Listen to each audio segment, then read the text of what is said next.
हाँ जाइए, अरे बोल दो बेटा हम आ गए। कल तो चलो बारिश की वजह से समझ नहीं आता, आज का है जनसंख्या में गिरावट है भाई। क्या कोविड वोविड आ गया है? चलो भैया फिलहाल ये जो कंटिन्यूस आ रहा है अलाउ भी मैं उन्हीं को करूंगा, बाकियों को समझ में भी नहीं आएगा तो बाद में दिक्कत होगी।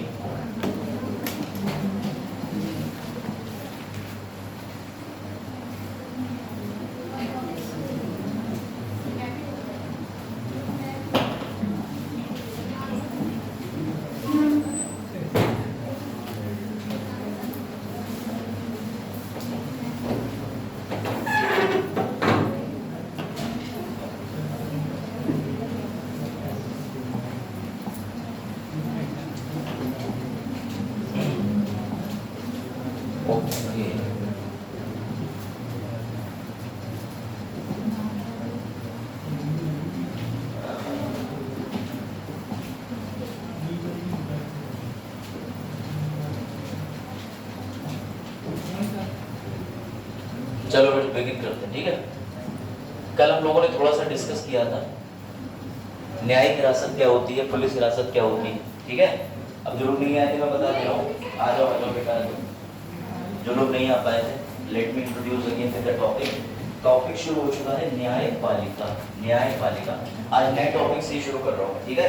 कल मैंने इसके बारे में आपको पढ़ाया था, लेकिन कोई नहीं, आज हम लोग देखेंगे कि PIL क्या होती है, जुडिशियल एक्टिविज्म क्या होती है, ठीक है।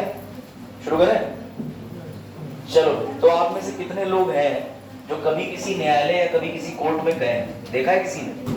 अच्छा हाँ, कैसा रहा इंटेंस आपका? बढ़िया रहा। कितने लोग हैं जिन्होंने न्यायपालिका किसी कोर्ट की शक्ल देखी है? ये नहीं कोई मुकदमे में गए हो, ऐसे ही समझ गए, जरूरी नहीं किसी आपराधिक मामले में गए हो दोषी बनके। कभी कभी होता है कि आपके घर के पास में कोई कोर्ट हो और आप विजिट कर ले, ऐसा हुआ है, ठीक है। अगर आप लोगों ने पिक्चरों में देखा है तो मुबारक, वो कोर्ट वैसे नहीं होते, ठीक है। अगर आपको लगता हो कि एक तरफ वेल, ठीक है, फैब्रिकेटेड कपड़ों के साथ वकील साहब खड़े होंगे तो हाँ ठीक है, ड्रेसिंग सेंस ठीक होता है, लेकिन आप ये सोचो ऐसा मूवीज में दिखाते हैं अमरीश पुरी वाली और अनिल कपूर वाली पिक्चर में, वैसा नहीं होता। ना ही KD पाठक के एपिसोड में जैसा आपने देखा अदालत में वैसा होता है। इतना टाइम नहीं है न्यायालय पे कि पूरे दिन एक ही मैटर को सुने, रियली सेकंड्स मिलते हैं, ठीक है, बैठ जाओ, सेकंड्स मिलते हैं केस को सुनने के लिए, ठीक है। तो सबसे पहले फैक्चुअल जानकारी लिख लो। भाग 5 अध्याय 6 में यूनियन जुडिशरी, केंद्रीय न्यायपालिका का वर्णन है। अनुच्छेद 124 से 147 तक लिखो, 124 से 147 तक। यानी आपसे कभी कोई पूछ ले कि सुप्रीम कोर्ट का वर्णन कहाँ है या फिर केंद्रीय न्यायपालिका कहाँ वर्णित करी है संविधान में, तो बेटा भाग है 5, अध्याय है 6, आर्टिकल है 124 से 147। ये तीनों चीजें नोट कर लीजिए, भाग, अध्याय और आर्टिकल 124 से लेके 147, ठीक है। इसमें दिया क्या, इसमें ये बताया है कि न्यायपालिका की शक्तियां, स्वतंत्रता, कर्तव्य क्षेत्र, ये सब क्या क्या होता है, ठीक है। बाकी कोई बच्चा आज जो पहली बार आया हो क्लास में, हाथ खड़ा करे। अरे लांची और अश्विन तो हमेशा याद है, तुम लोग नहीं। हाँ, और कोई नया आया हो आज क्लास में? बेटा आप रेगुलर आ नहीं, क्या नाम है आपका?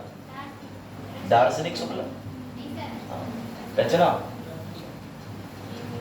चलो भैया अब बनाओ त्रिकोण। चलो भाई लिखोगे, नोट कर रहे हो क्या? हाँ लिखो लिखो लिखो। इसे लिखने के बाद सभी लोग अपनी कॉपी में आज बनाएंगे ट्रायंगल, चैप्टर है मैथ का शेप्स। क्यों सर ट्रायंगल क्यों बनाएंगे, समझ आएगा। FIR कल बता दी बेटा ना, क्यों करेंगे रिवीजन कल क्यों नहीं? वो चलिए वीडियो देख लेना, आ जाओ। लिखा 124 से 147 लिख लिया। चलो अब जो त्रिकोण है उससे पहले थोड़ा सा रिवीजन कर लो, वरना लांसी कहेगी बताते भी नहीं। चलो लो मैं बता रहा हूँ, देखो भैया सुनो, न्यायपालिका का रोल कब आता है तो सुन लो। सबसे पहले हुआ ये थे भैया मुकेश, ये थी मुकेश के घर के पास में रहने वाली एक लेडी, ठीक है। अब होता क्या था, मुकेश जब भी अपने घर जाता, ठीक है, बढ़िया लड़का मुकेश, चश्मा भी लगा दे रहा, पढ़ने वाला, ठीक हुआ ये, बैठ जाओ, ठीक है। बोतल लाए रो, भूल गए हो, चलो कर ले, बैठ जाओ, सी लो। और कौन सी बोतल, बैठो जल्दी बैठो, क्लास एक तो डिस्टर्ब मत करा करो, जल्दी बैठो जल्दी, इतना तुम लोगों में वो नहीं। ये 1.5 लाख रुपए की कोचिंग होती है, अभी सब पालती मार के जमीन पे बैठे होते गैलरी में। अच्छा, और मैं बस ये कह रहा था अच्छी, बोले अरे सर टाइम वेस्ट हो रहा है, पढ़ाओ, ठीक है। आ जाओ बेटा आ जाओ, समझना। तो होता क्या है कि समाज में ज्यादातर, फिर बोल रहे लांसी बेटा तुम्हारे लिए समझा रहा हूँ, होता ये है कि ज्यादातर समाज में जब तुम 16 जून या पीसीएस आईएएस की परीक्षा दे के आते हो तो तुम्हारा पड़ोसी जरूर पूछता है कि हाँ भाई कैसा गया एग्जाम। तो यही हुआ कि मुकेश एक पढ़ने वाला बच्चा था, इसने सारे सब्जेक्ट की क्लासें ले ली थी धोखे से, तो सारे सब्जेक्ट ही इसके अच्छे हो गए थे। ठीक हुआ ये कि एक दिन इसकी पड़ोसन ने पूछा 16 जून की शाम को कि भाई मुकेश तुम्हारा पेपर कैसा हुआ। अस्मित तुम बोल रहे क्या, कौन बोल रहा है, विशाल? अभी भी चरण तुम्हारी आवाज आ रही, आवाज नहीं आनी चाहिए। हाँ तो भैया जो भी बोल रहे हैं, कपड़ा है कपड़ा, रुमाल मुंह में ठूस लो, मारुति बहन एक बार लगवा देते हैं, बैठ लो उसमें, किडनैप हो जाओ। देखो इधर, तो 16 जून को एग्जाम्पल समझ लो, उसके बाद ये चीज समझ नहीं आएगी एफआईआर की, और बीइंग एडवोकेट अच्छे से बता रहा हूँ।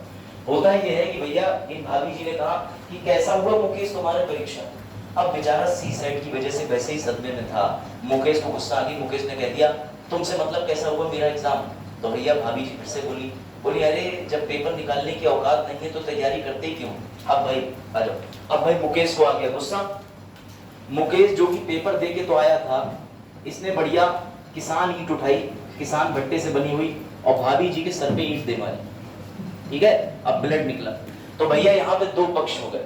तभी तो कहते हैं ज्यादा एग्जाम के बारे में समाज को नहीं पूछना चाहिए। इस वीडियो के माध्यम से रिश्तेदारों को एक मैसेज भी है और पड़ोसियों को कि भैया मत पूछा करो परीक्षा निकली, वरना ईंटा जो है वो सर पे लग सकता है, समझिएगा। अब यहाँ पे दो पक्ष हो गए बेटा, दो पक्ष का मतलब हो गया, ये कौन हो गया, ये आरोपी हो गया, जिस पर आरोप है कि तुमने जुर्म किया। ये कौन हो गया बेटा, ये हो गई पीड़िता, क्योंकि अब इसके सर पे फूट गए, ठीक, भले इसने गुस्सा दिलवाई हो। तो बेटा प्राइमरी फेज से क्या होता है, प्राथमिक तौर पर न्यायपालिका पहुंचने का रास्ता बता रहा हूं, समझिएगा जो लोग एडवोकेट भी हैं। तो बेटा क्या होगा, अब ये जो भाभी जी हैं ये जाएंगी इस जगह पर, जिसे प्यार से कहते हैं पुलिस चौकी, जो भी इनके घर के नियर बाई होगी, और भाभी जी वहां जाके दर्ज कराएंगी। लेकिन एक समस्या हो गई, भाभी जी को तो पढ़ना लिखना आता ही नहीं था, तभी तो ये पूछती रहती थी 16 जून का पेपर कैसा हुआ, खुद ही पढ़ लेती तो देख के समझ जाती कठिन आया होगा। तो बेटा भाभी जी को पढ़ना लिखना नहीं आता था। जब भाभी जी एफआईआर लिखवाने गई तो यहाँ पर एक कांस्टेबल बैठी हुई थी, इन्होंने कहा मुझे पढ़ना लिखना तो आता ही नहीं। बोले कोई बात नहीं, आप चाहो तो एफआईआर या घटना का विवरण मुझे मौखिक तौर पर दे दो, और सारी घटना को मैं कागज में उतार के आपको दिए देती हूँ। तो अब भाभी जी ने भाई मौखिक तौर पे इनको सब बता दिया। अगर भाभी जी को लिखना आता होता तो भाभी जी लिखित कंप्लेंट दर्ज कराती, मौखिक भी करवा सकते हो लिखित भी करवा सकते हो। अब भाभी जी जाने लगी, बोली जा रही हूँ मैं अस्पताल। तो इन्होंने कहा मैडम क्या प्रूफ है कि हमने आपकी कंप्लेंट लिख ली, क्या प्रूफ है? ये तो इंडिया है, यहाँ लोग छाता भी खरीदते हैं 250 रुपए का तो कहते हैं बिल। तो क्या प्रूफ है कि हमने आपकी कंप्लेंट लिख ली? तो पुलिस कांस्टेबल ने बदले में इनको दे दी रिसीविंग। क्या दे दी? तो याद रखना एफआईआर के 3 मानक हैं। सबसे पहले जब भी किसी के साथ अपराध होता है तो प्रथम दृष्टया लिखवाई जाने वाली कंप्लेंट को क्या कहते हैं? एफआईआर। एफआईआर के बाद दूसरी प्रोसेस क्या है, नजदीकी चौकी में मौखिक भी लिखवा सकते हो, लिखित भी दे सकते हो। मौखिक और लिखित देने के बाद में बेटा तीसरी चीज क्या होती है, तुम्हें पुलिस चौकी से वापस क्या मिलेगी? रिसीविंग। और ये रिसीविंग पे कोई पैसा होता है क्या? नहीं। इसी पूरे प्रोसेस को कहते हैं बेटा लांशी एफआईआर। अब सुनना, अब पुलिस क्या करेगी? पुलिस ठीक है, चलो स्टार लगा देना दरोगा जी, ठीक है, थोड़ी देर के लिए समझ जाना सर, ऐसा ही पुलिस बनना सर, पैर इधर सर, ठीक है।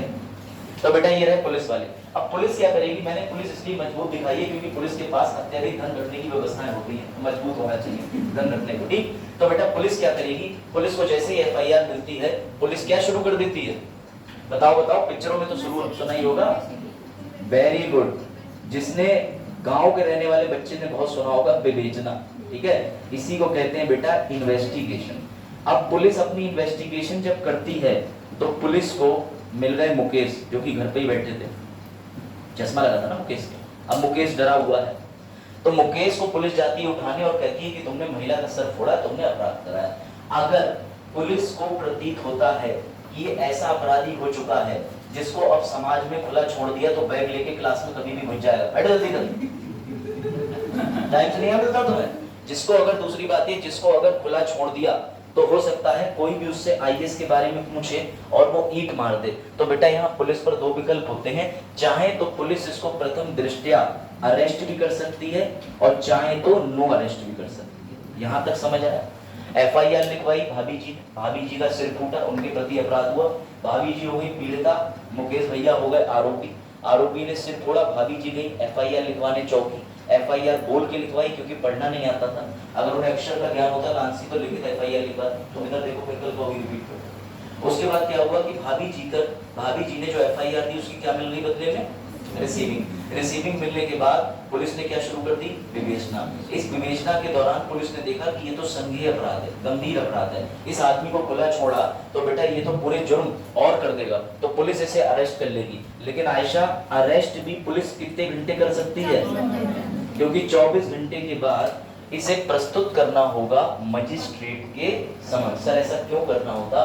बेटा पुलिस इस स्टेज पर बिना वारंट के, बिना किसी चीज के उठा रही है। अगर 24 घंटे का नियम नहीं रखेंगे तो आपके पापा को, आपको, आपके भैया को जब चाहे पुलिस उठा लेगी। इसलिए टू सेव द पीपल क्यों 24 घंटे में प्रस्तुत करना है? क्योंकि आर्टिकल 21 कहता है, क्या कहता है? Right to life and liberty, दैहिक स्वतंत्रता देता है, तो आर्टिकल 21 का हनन हो जाएगा। सिर्फ 24 घंटे की छूट है। दूसरी बात, ये पुलिस वाले भी कुछ कम नहीं होते हैं बेटा, इनके 24 घंटे पता कब शुरू होते हैं? शनिवार को। क्यों? क्योंकि संडे के दिन सारे मजिस्ट्रेट कहाँ होते हैं? छुट्टी पे। तो ये क्या करते हैं, जानबूझ के शनिवार को उठाते हैं आरोपी को और उसकी खूब कुटाई लगाते हैं।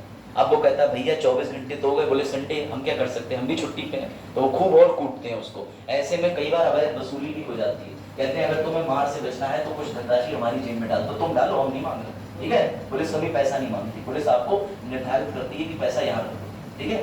ये ध्यान रखना। तो उसके बाद क्या हुआ कि जब पुलिस वाले होते हैं, ये ज्यादातर आरोपी को सैटरडे को उठाते हैं, संडे को कूटते हैं और मंडे को भी पूरी कार्रवाई करते करते शाम को जाके जमा करते हैं आरोपी को। ये भी इनकी चालाकी समझ लो। तो अगर तुम पुलिस की गिरफ्त में आ गए और सैटरडे का दिन हो तो भाग जाना, फरार हो जाना वो ज्यादा अच्छा है। लेकिन अगर सैटरडे को उठाएगी पुलिस तो सोमवार की शाम तक कूट काट के सही कर देगी। अब यहाँ पर एक दिक्कत होती है, आरोपी भी चालाक होता है। जो एक बार पकड़ा जाए उसका समझ आता है, वो तो फंस गया। जो बार बार पकड़ा जाए वो होशियार होता है। जैसी पुलिस पकड़ती है तो बताओ क्या कहता है? कहता है मेडिकल करवाओ। मेडिकल क्यों करवाओ? ताकि तुम्हारी कस्टडी में मैं दिखा दूंगा मेरा हाथ टूट गया, मेरा पैर टूट गया, और बदले में तुम्हारी कंप्लेंट कर दूंगा जज साहब से। तो बेटा याद रखना, जब तक पुलिस पकड़ के रखती है, पुलिस प्रयास करती है कि मैं आरोपी को ना छोड़ूं, उसी को कहते हैं पुलिस कस्टडी। क्या बोलते हैं? लिख दो। और पूरा जान लगा देता है कौन? आरोपी, कि मुझे पुलिस ना पकड़ पाए, भले ही मुझे हो जाए जेल, उसी जेल को बोलते हैं जुडिशियल कस्टडी। बेटा एक होती है न्यायिक हिरासत, लिखो, मुंह मत देखो, और दूसरी होती है पुलिस हिरासत। बेटा याद रखना, पुलिस तुम्हें अधिकतम 15 दिन रख सकती है, और ये जो न्यायालय होता है ये तुम्हें अधिकतम 60 से 90 दिन रख सकता है। परंतु एक बात याद रखना, 90 दिन के अंदर पुलिस का काम बढ़ जाता है। अगर 90 दिन के अंदर पुलिस ने चार्जशीट यानी कि आरोप पत्र दाखिल नहीं करा पूरी विवेचना करके, तो मुबारक हो, 90 दिन से ज्यादा तो तुम्हें जज साहब भी न्यायालय के अंदर नहीं रोक सकते। इसे बोलते हैं डिफॉल्ट बेल। अब आया समझ में? Section 167 CRP. तुम लोग मत लिखा 167 पीसीएस वालों को बता। तो इतना लिखो कि पुलिस कस्टडी अधिकतम 15 दिन की होती है, न्यायिक हिरासत अधिकतम 60 से 90 दिन की होती है। 60 इसलिए क्योंकि नए लॉ के हिसाब से भी कुछ चीजें बता दे रहा हूँ। ठीक बेटा, पुलिस कस्टडी कब होती है? आज तुम जाना सोनगढ़ी कोतवाली, सर क्यों जाए, कोई अपराध नहीं करा? अरे भैया ऐसे ही घुमाना, कोई बना नहीं है, जेल चले जाना, कहना साइबर फ्रॉड हुआ है, वो तुम्हें खुद कह देंगे जाओ। तो उसके बाद समझिएगा, जब आप जेल जाएंगे बेटा, तो आपने देखा होगा जेल के अंदर ऐसे ही कमरे बने होंगे, ऐसे। वहां पर उसमें जो है क्या होता है कि सामने सराखें लगी होती है भाई लोहे की, आपने देखा होगा, लंबे लंबे कॉलम होते हैं, और उस कमरे की चाबी होती है जिसमें वो ताला मार देते हैं। इसे कहते हैं पुलिस कस्टडी। ये लॉकअप होता है, ये पुलिस के पास उस चौकी पर, उस थाने पर 24 घंटे रखने वाली जेल होती है मात्र। समझ गए? तो जो पुलिस के पुलिस थाने में छोटी चौकी में जो जेल बनी होती है उसमें पुलिस हिरासत चलती है। और जब 24 घंटे में किसी भी मजिस्ट्रेट के समक्ष प्रस्तुत करते हैं, डीएम हाँ, एसडीएम हाँ, न्यायिक मजिस्ट्रेट हाँ, किसी के सामने भी 24 घंटे में लेके प्रस्तुत कर देते हैं बेटा, तो फिर जज साहब के सामने चलती है मांग। कैसे मांग चलती है? पुलिस कहती है हमको दे दो, 2 ही दिन तो हुए हैं, 15 दिन तक रखेंगे, सब उगलेगा, एकदम कैंची की तरह चलेगा, कच कच कच कच। तो जज साहब कहते हैं हालत देखो बेचारी क्या कर दी, जब घर से निकला था तो इसका मुंह ठीक ठाक था, अब तो इसकी आंख नीचे आ चुकी है मुंह में और मुंह ऊपर चला गया, पता ही नहीं चल रहा तुमने कितना मारा है। तो बेटा याद रखना, ज्यादातर वकील कोशिश करते हैं, ज्यादातर वकील कोशिश करते हैं कि ये मिल जाए, ये ना मिले, क्योंकि यहाँ पर पुलिस जो होती है वो क्लाइंट की, न्याय तो छोड़, पुलिस की बहुत पिटाई लगाती है इनकी यहाँ पर आरोपी की, लेकिन इसमें पुलिस तुम्हें छू तक नहीं सकती, इसमें तुम्हें पुलिस हाथ नहीं लगा सकती। अब इसमें भी तुम संजय दत्त जैसे लोगों को समझो, 15 दिन तो फरार रहते हैं और 15 दिन फरार रहने के बाद 16वें दिन सीधे जज साहब के सामने जाके जुर्म कबूल लेते हैं, जैसे कहते हैं इकरार करना। वो सीधे जाके कह देते हैं कि हाँ मेरे घर पे AK-47 बंदूक निकली, मेरी ही थी, मैं जज साहब इस बात से सहमत हूँ, उठा के मुझे जेल में डाल दीजिए। तो क्या होता है कि अगर छोटा मोटा जुर्म है तो बेटा ये भी ध्यान रखना, इधर देखना, इस स्टेज पर जज साहब ये भी दे सकते हैं, क्या?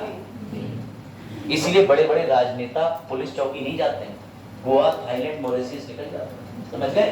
प्रज्वल रेवन्ना जो है, प्रज्वल रेवन्ना ने क्या करा, उसे ये तो पता चल गया कि पेन ड्राइव पूरे मार्केट में घूम रही वायरस वाली, वायरस ही है वो देश के लिए।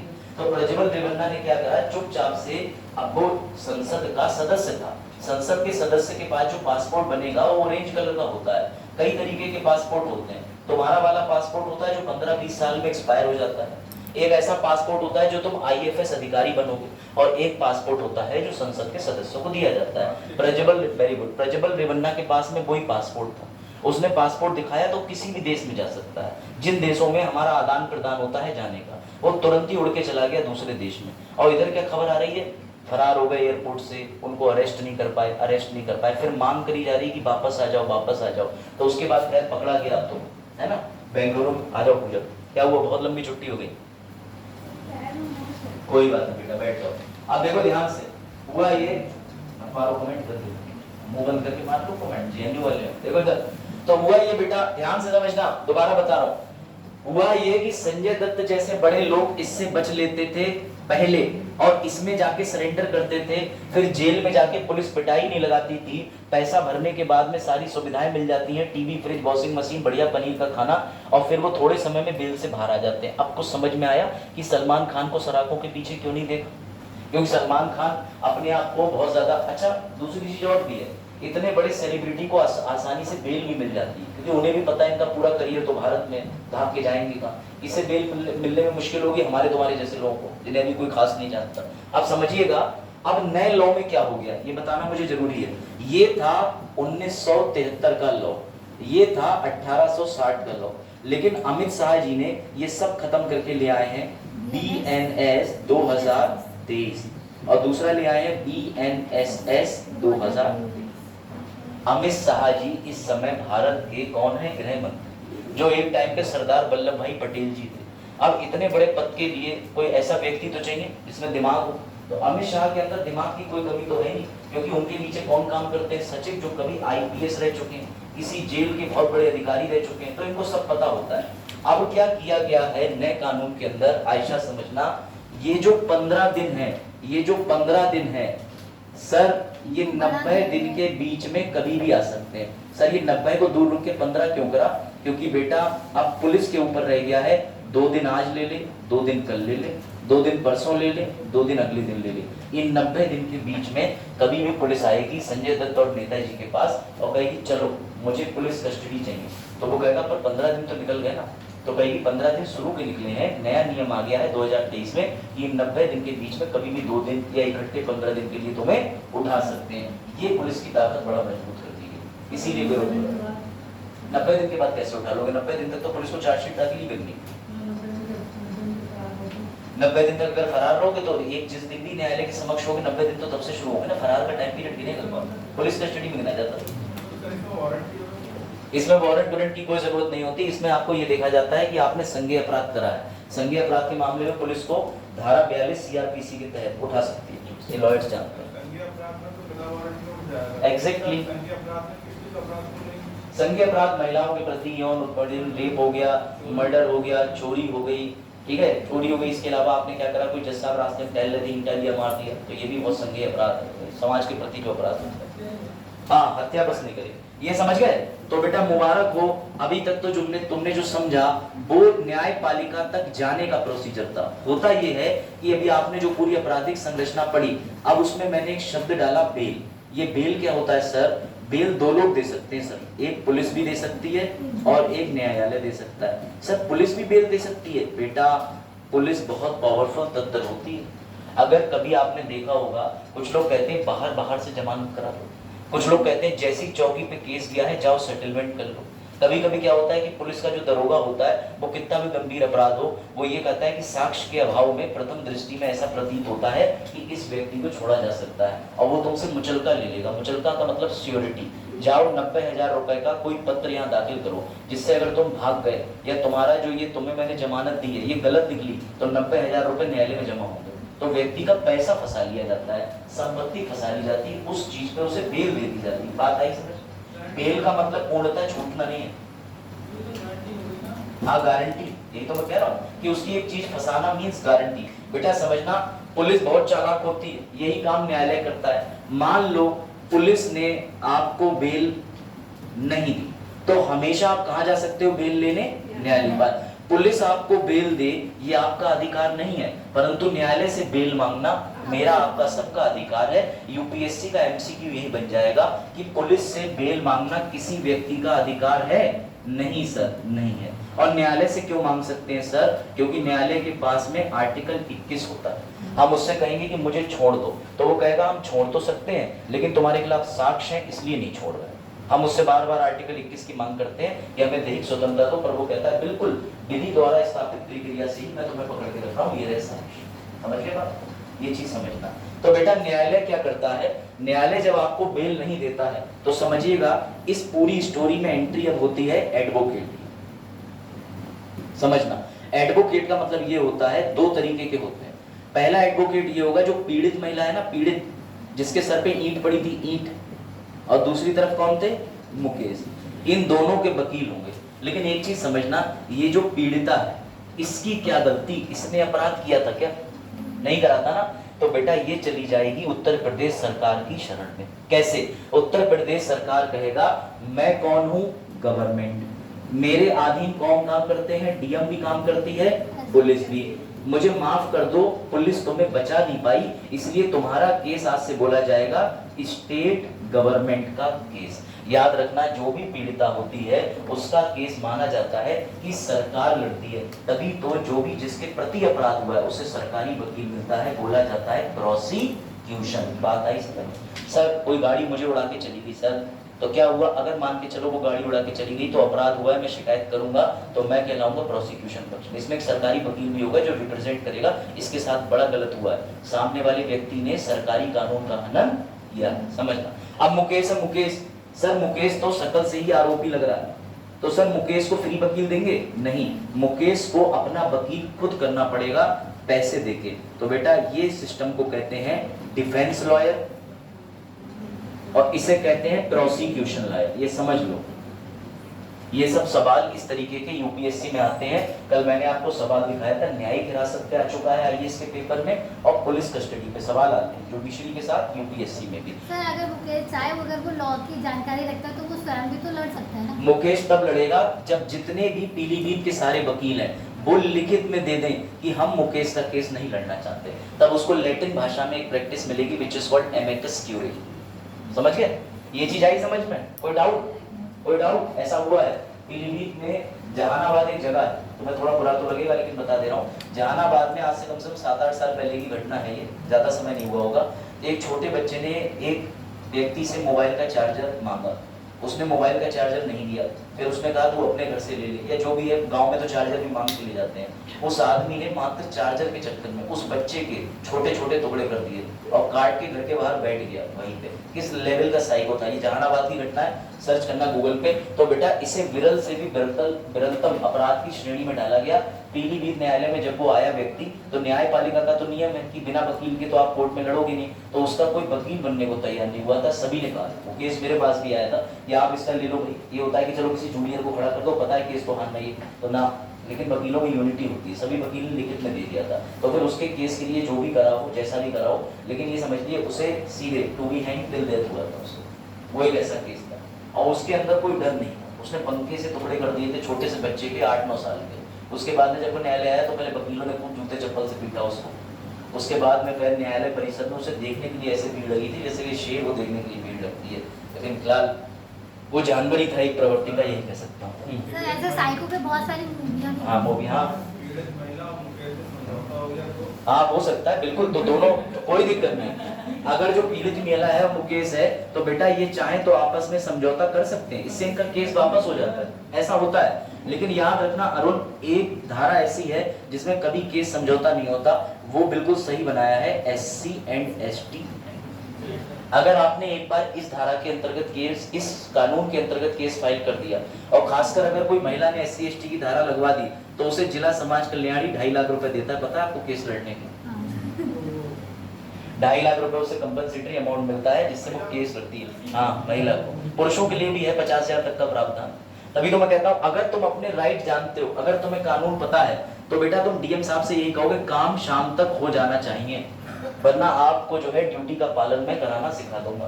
कुछ लोग होते हैं, आपने देखा होगा कि DM से भी सीधे मुंह बात नहीं करते, हर समय नहीं करना चाहिए, वो भी तुम्हें नाप सकता है, वो भी गैंगस्टर एक्ट देखता है, धारा लगवा देगा कि बंदूक बरामद हुई, पता नहीं कहाँ घूम रहे थे। लेकिन बहुत मजबूत धारा है, ये ध्यान रखना। खैर, आपने वकील सिस्टम देख लिया, अब समझो, अब शुरू होता है कायदे में जुडिशरी। ये ट्रायंगल बनाओ जरा अपनी कॉपी में, सब लोग बनाओ, ये पिरामिड बनाओ, इस पिरामिड के 3 स्तर लिख लो ऐसे। अब आपकी न्यायपालिका शुरू होती है। मैंने जितनी चीजें आपको बताई हैं वो IAS में आए हुए प्रीवियस ईयर क्वेश्चंस, ठीक है, लिख लो। हाँ ट्रायंगल कुछ ज्यादा गलत नहीं हो गया, समोसा लग रहा है सर, आज बृहस्पति है, क्या पता क्या खा लो। हाँ क्या कह रहे चरण, हाई कोर्ट नहीं, सबसे पहले नीचे लिखो डिस्ट्रिक्ट कोर्ट। बेटा आपकी बात से मैं बिल्कुल सहमत हूं कि पहले इनको बोला जाता था सर निचली अदालत, या इन्हें बोला जाता था अधीनस्थ। लेकिन पता दिक्कत क्या हो गई, मैं डायग्राम मिटा नहीं रहा हूं, दिक्कत ये हो गई, मैं आपको दिखा देता हूं, तब आपको ज्यादा बेहतर समझ में आएगा। इनको देखो, ये है सुप्रीम कोर्ट के आदरणीय जजेस, और इन्होंने टिप्पणी करके कहा कि कितना गंदा लगता है निचली अदालत। बोले वो हमसे न नीचे हैं, क्योंकि जुडिशरी में क्या होता है कि एक फैमिली की तरह मानते हैं, सारे सदस्य बराबर लेवल पे हैं। तो ये इन दोनों जजों की टिप्पणी थी, साथ में CJI की भी टिप्पणियां भी। फरवरी की बात है ये, देखो फरवरी 2024। अगर सितंबर में कोई बच्चे के लिए क्वेश्चन मेंस में आया, उसने ये डाल दिया, तो ये मैसेज चला जाएगा कि द हिंदू का एडिटोरियल पढ़ रहे हो।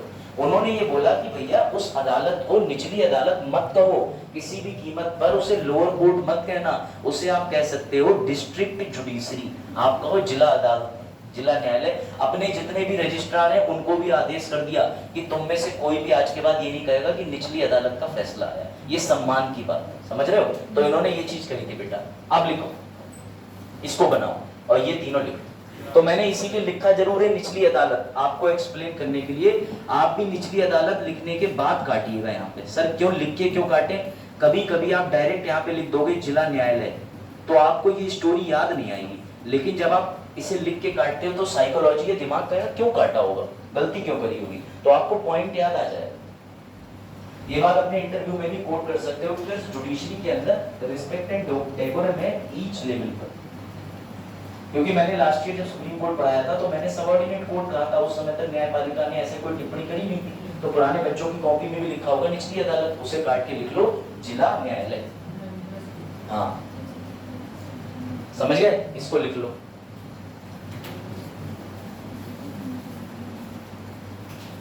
SSC जाओ,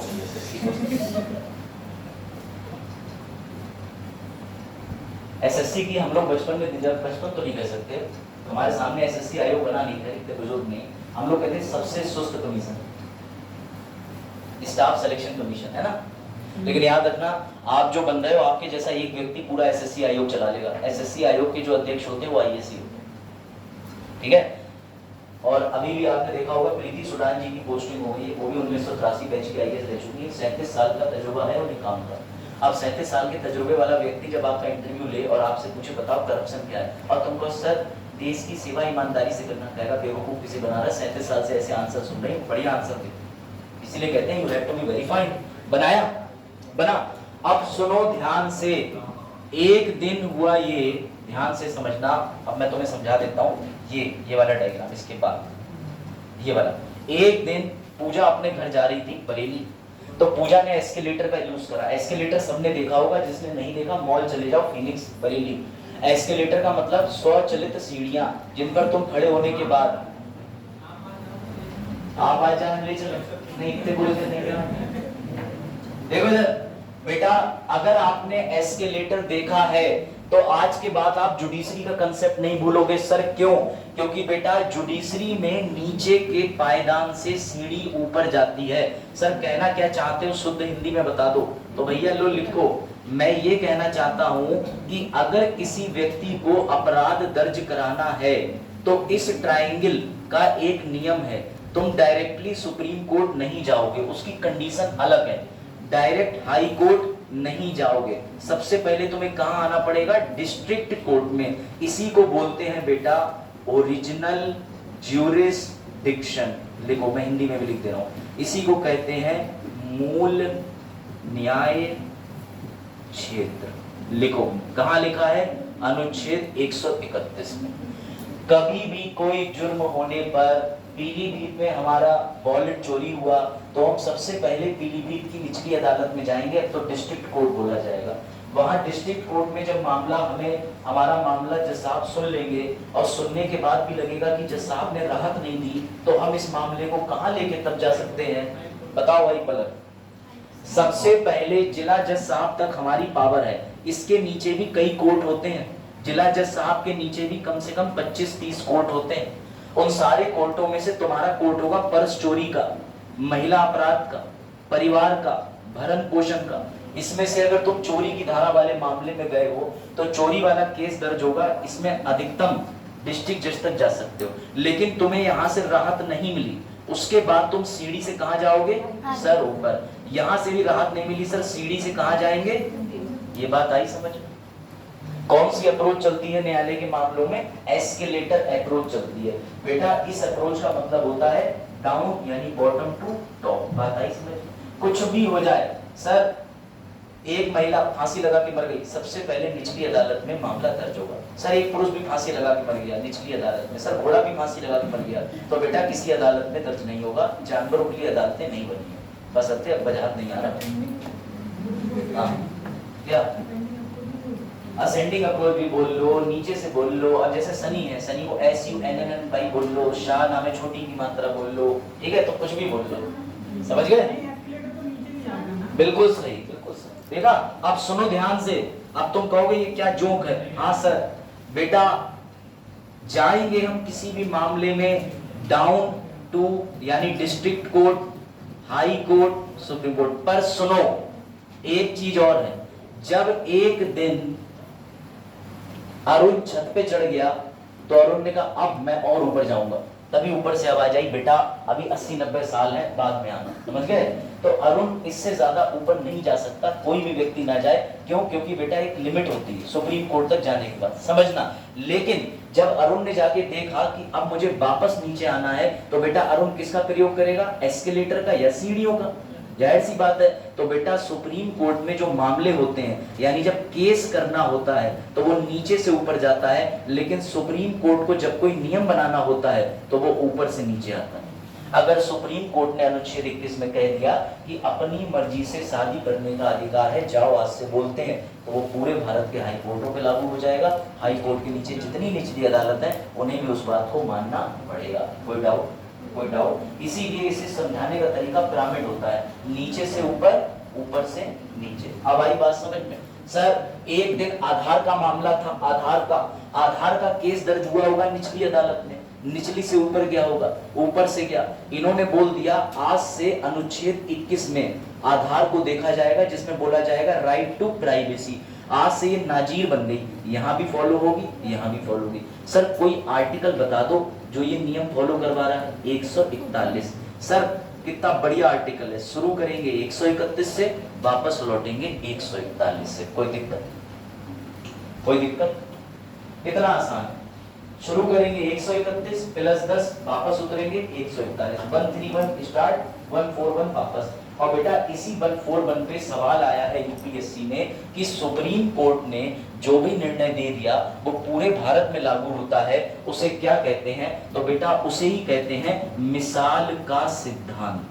लिखो, मिसाइल नहीं, मिसाल का सिद्धांत। लॉ वाले बच्चे इसे पढ़ते हैं डॉक्ट्राइन ऑफ प्रीसीडेंट, और ज्यादा काबिल बच्चे इसे पढ़ते हैं स्टेयर डिसीजेस। इराक का हुआ, लिखो लिखो। अब अगर क्वेश्चन आ जाए आईएएस के अंदर स्टेयर डिसीजेस क्या है, मिसाल का सिद्धांत क्या है, तो धोखे से भी मत लिख देना कि हाई कोर्ट ने दिया। बेटा इस सिद्धांत के अकॉर्डिंग सबसे सर्वोच्च न्यायालय जो बोलता है वो ऊपर से लेके नीचे तक सभी न्यायालयों पर पालन करने के लिए न्यायालय बाध्य होते हैं। कोई हाई कोर्ट इस बात से मना नहीं कर सकता कि अनुच्छेद 21 के अंदर निष्ठा का अधिकार है, क्योंकि किसने बोल दिया? Supreme court. सुप्रीम कोर्ट ने बोल दिया साहबानो मामले में कि आज से मुस्लिम हो या हिंदू भरण पोषण सबको मिलेगा, तो अब हाई कोर्ट के ऊपर अपने आप उस बात का तामील हो गया। सर और आसान कर दो। सर एक घर में छोटा भैया, ठीक, और आसान एग्जांपल, छोटा भाई, बड़ा भाई, पापा। छोटे भैया को पैसे मांगने थे बड़े भैया से, नहीं मिले पापा से, लेकिन पापा ने कह दिया आज के बाद शाम को 8 बजे तक घर आ जाना, तो बेटा ये 8 बजे का सिद्धांत दोनों पे अपने आप लागू हो गया, पापा पापा ही हो गया। तो supreme court is like family, कि घर का सबसे बड़ा जिम्मेदार व्यक्ति कह दिया, मैंने कह दिया ना। और बेटा सुप्रीम कोर्ट की बात भी हम क्यों माने, तो सभी बच्चे सुप्रीम कोर्ट के आगे एक और आर्टिकल लिख लीजिए, बड़ा मजेदार आर्टिकल है 129। इसे बोला जाता है कोर्ट ऑफ रिकॉर्ड।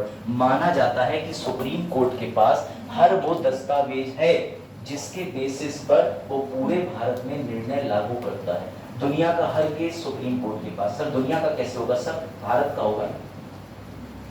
अप्रोच समझ आई? सीढ़ी वाली सर ना। अगर हमें केस करना है सबसे पहले district court, high court, supreme court, लेकिन सुप्रीम कोर्ट ने कोई नियम लागू करा है तो वो ऊपर से नीचे, सुप्रीम कोर्ट, हाई कोर्ट। कोई दिक्कत? पूजा ये चीज क्लियर हुई? बेटा इधर उधर साइड में बच्ची जो है, क्या नाम था? रचना, याद हो गया? समझ आ गया? बताओ सुप्रीम कोर्ट ने भारत के लिए एक ऐसा कानून बना दिया या ऐसे जजमेंट में व्याख्या कर दी, तो वो अपने आप डिस्ट्रिक्ट कोर्ट पे लागू होगा सबसे नीचे कि नहीं होगा? क्या लगता है सुप्रीम कोर्ट का नियम सबसे निचली अदालत पे चलेगा कि नहीं चलेगा? चलेगा। क्यों चलेगा? Very good. बच्ची दिखने में शांत है लेकिन हाँ आइटम बॉम्ब की तरह ब्लास्ट कर गई। चलो इधर देखो, इधर। अब अगला सुनो, एक और चीज सुनो। सर हमने पिरामिड सीख लिया, सर ऐसे पिरामिड जाएगा, ऐसे पिरामिड आएगा, इधर 131 चलेगा, इधर 141 चलेगा, बीच में 129 चलेगा।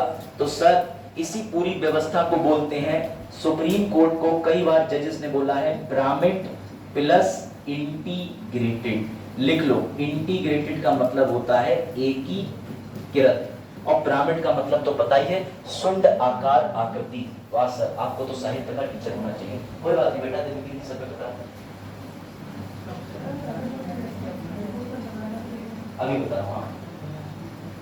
कोई यहाँ बेटा अंतर्राष्ट्रीय न्यायालय की अंतर्राष्ट्रीय न्यायालय की कोई भूमिका नहीं है, वो हमारे ऊपर किसी भी तरीके का नियम बना के फेंक दे, हम बात नहीं। ठीक है, अच्छा सवाल था सर नाम का। सनी का सवाल हाई कोर्ट को लेके, हाँ बस वो भी अनुच्छेद 51 में हम पे माने ना माने, 253 में हम पे माने ना। अब पूछो सनी, अगर ऐसा हाई कोर्ट कर देता तो वो उस राज्य के लिए बन सकता है स्टैटिस्टिक्स, पूरे भारत में नहीं बनेगा, डिस्ट्रिक्ट बिल्कुल ही बनेगा, स्टेट के अंदर ही तो डिस्ट्रिक्ट आएगी। नहीं कभी नहीं मानेगा बिहार के किसी कोर्ट का, हाई कोर्ट का। बस लिख लिया। चलो चलो चलो चलो, बुलावा आया।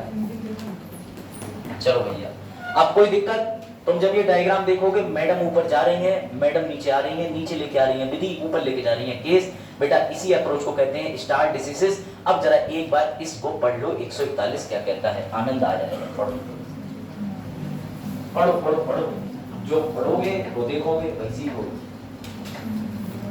सर्वोच्च न्यायालय द्वारा घोषित कानून भारत के राज्य क्षेत्र के भीतर, अंतर्राष्ट्रीय नहीं, सभी न्यायालयों पर बाध्यकारी होगा।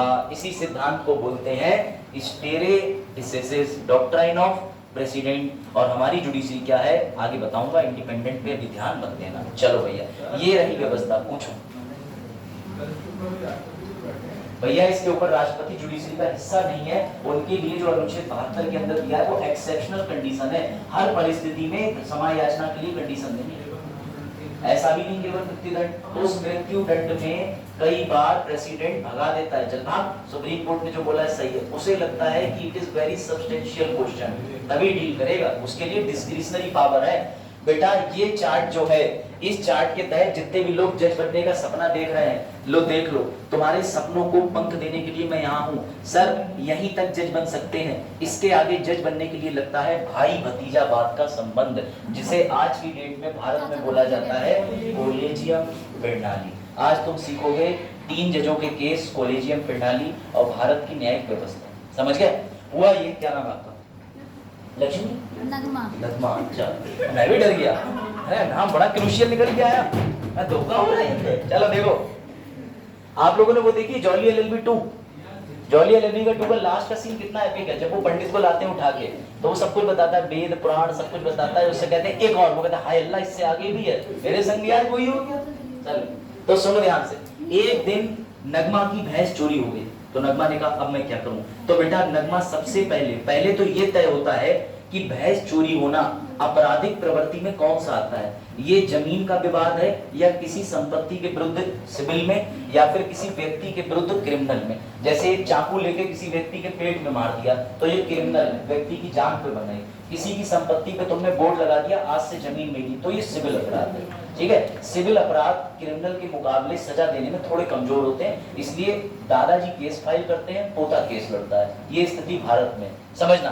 तो जब इनकी भैंस चोरी हो गई तो इन्हें लगा ये तो सिविल मैटर है, लेकिन ये चोरी का भी मैटर लग रहा है, किसी ने तो चुराई होगी। तो ये भी ध्यान रखना, भारत में एक और व्यवस्था है कि हम एक ही केस में 2 अलग-अलग न्यायालय में भी जा सकते हैं। सिविल का मामला अगर छूरा है तो सिविल में भी फाइल कर दो, क्रिमिनल छूरा है क्रिमिनल में भी कर दो, ऐसा होता है। खैर हाँ पूछो, क्या नहीं हो जाएगा? क्या दोबारा बोलो, बिना बोल के क्या? हाँ बिल्कुल होगा, तभी तो न्यायालय के अंदर ही तुम्हें तय करना है कि तुम लेकर के जाओगे मुंसिफ कोर्ट में या फिर आपराधिक वाले में, तभी तो।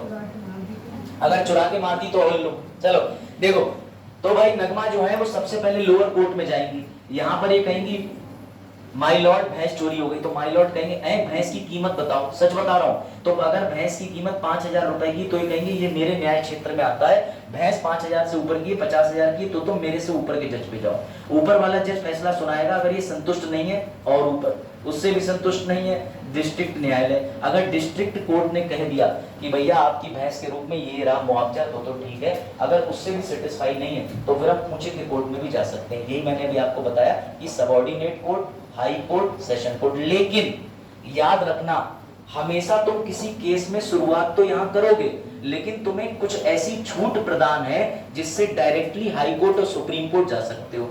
कौन से मामले हैं वो जरा बताओ, हैं कौन से? Fundamental right. Very good. अगर किसी व्यक्ति का मौलिक अधिकार का हनन हुआ है तो वो अनुच्छेद 226 का प्रयोग करके किसमें जा सकता है? High court. और अनुच्छेद 32 का प्रयोग करके, अगर आर्टिकल 17 SC/ST एक्ट का हनन, सीधे हाई कोर्ट रिट डालो आर्टिकल 17 को हटाने के लिए कि राज्य हमसे छुआछूत कर रहा है। तुम्हारी निष्ठा का हनन हो, सीधे केस डालो सुप्रीम कोर्ट में। सिर्फ और सिर्फ भाग 3 अनुच्छेद 12 से 35 के उपबंधों में तुम डायरेक्टली जा सकते हो, वरना दुनिया का कोई भी सिविल और क्रिमिनल मैटर है तो तुम सबसे पहले किस कोर्ट में जाओगे? डिस्ट्रिक्ट न्यायालय में। वकीलों ने यहाँ जाने के और भी रास्ते बनाए रखे हैं जो मैं तुम्हें आगे बताऊंगा। उसमें से एक रास्ता है SLP और आसान रास्ता है अपील। पर अपील के लिए भी नीचे से मामला ऊपर आएगा, बस SLP डायरेक्ट फाइल कर सकते हो। खैर आगे बढ़ते हैं। ठीक है, चलो भाई अब अगली चीज तुम देखो जो कि बड़ा इंटरेस्टिंग है, ये रहा। ठीक है, ऐसा कोई भी सीजीआई नहीं आया भारत का मुख्य न्यायाधीश जिसने बार बार जुडिशरी के ऊपर अपने पहले, जिस दिन शपथ लेते हैं ना, राष्ट्रपति शपथ दिलाता है इनको और राष्ट्रपति को शपथ ये दिलाते हैं, ये भी याद रखना। तो आज तक ऐसा हुआ ही नहीं है कि कोई चीफ जस्टिस आया हो और उन्होंने अपने बयान में ये ना दोहराया हो कि भारत की जो जुडिशरी है वो पिरामिड आकार की है, एकीकृत है। तो यही दोनों चीजें तो मैंने आपको बताई, लेकिन जो मैंने तीसरी चीज पे ऐसे सर्कुलेट कर दिया है, इसको समझने के लिए हम चलेंगे जजेस केस में। ठीक है, समझ गए?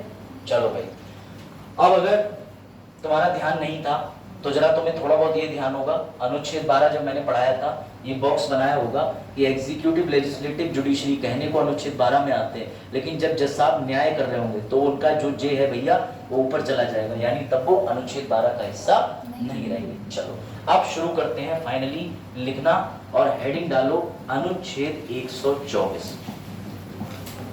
लिखो, आर्टिकल 124 कहता है there shall be a supreme court, there shall be a supreme court. Bharat के पास एक सर्वोच्च न्यायालय होगा।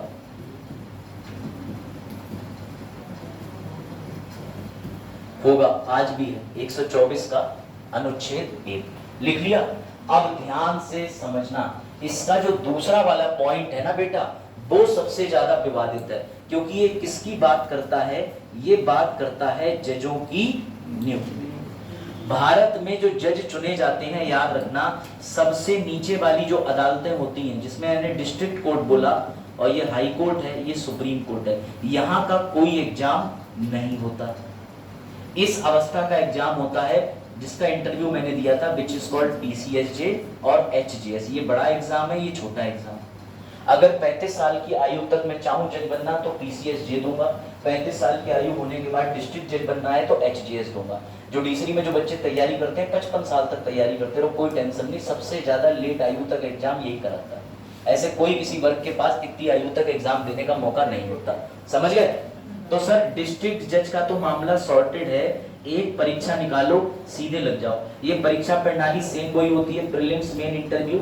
इसको उत्तर प्रदेश आयोग कराता है यूपी में, बिहार में बीपीएससी कराता है।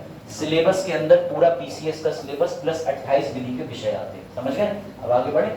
अब देखो मजे की बात, ये आया हाई कोर्ट और ये आया सुप्रीम कोर्ट। इसके अंदर जजों की नियुक्ति कैसे होती है तो समझना, पूरे भारत में सुप्रीम कोर्ट जो है बेटा, उसके अंदर जज जो होगा उसे एक को बोला जाएगा सीजीआई और बाकी को बोला जाएगा अदर जजेस। इसे सीजीआई क्यों बोलेंगे? क्योंकि सुप्रीम कोर्ट को चलाने के लिए, सुप्रीम कोर्ट को फंक्शन में रखने के लिए एक जज तो चाहिए जो मुख्य जज हो, इसलिए इसे क्या बोलते हैं? Chief justice of India. कोई दिक्कत किसी को?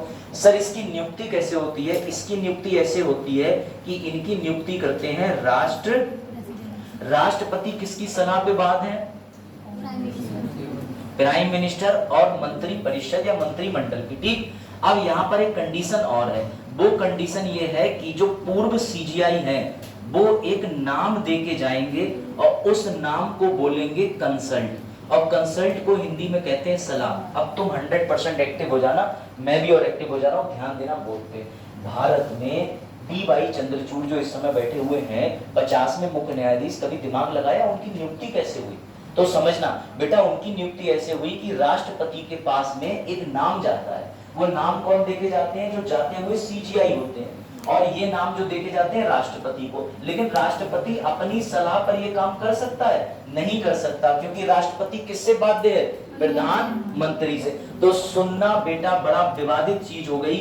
अब तक ये मामले में एक समस्या आ गई, एक केस हो गया था भारत में जिसका नाम है केशवानंदा भारती। ध्यान से सुनना, 1973 का केस था, फैसला आया था 24 अप्रैल 1973 को। ये स्टोरी बड़ा मजेदार है, समझना।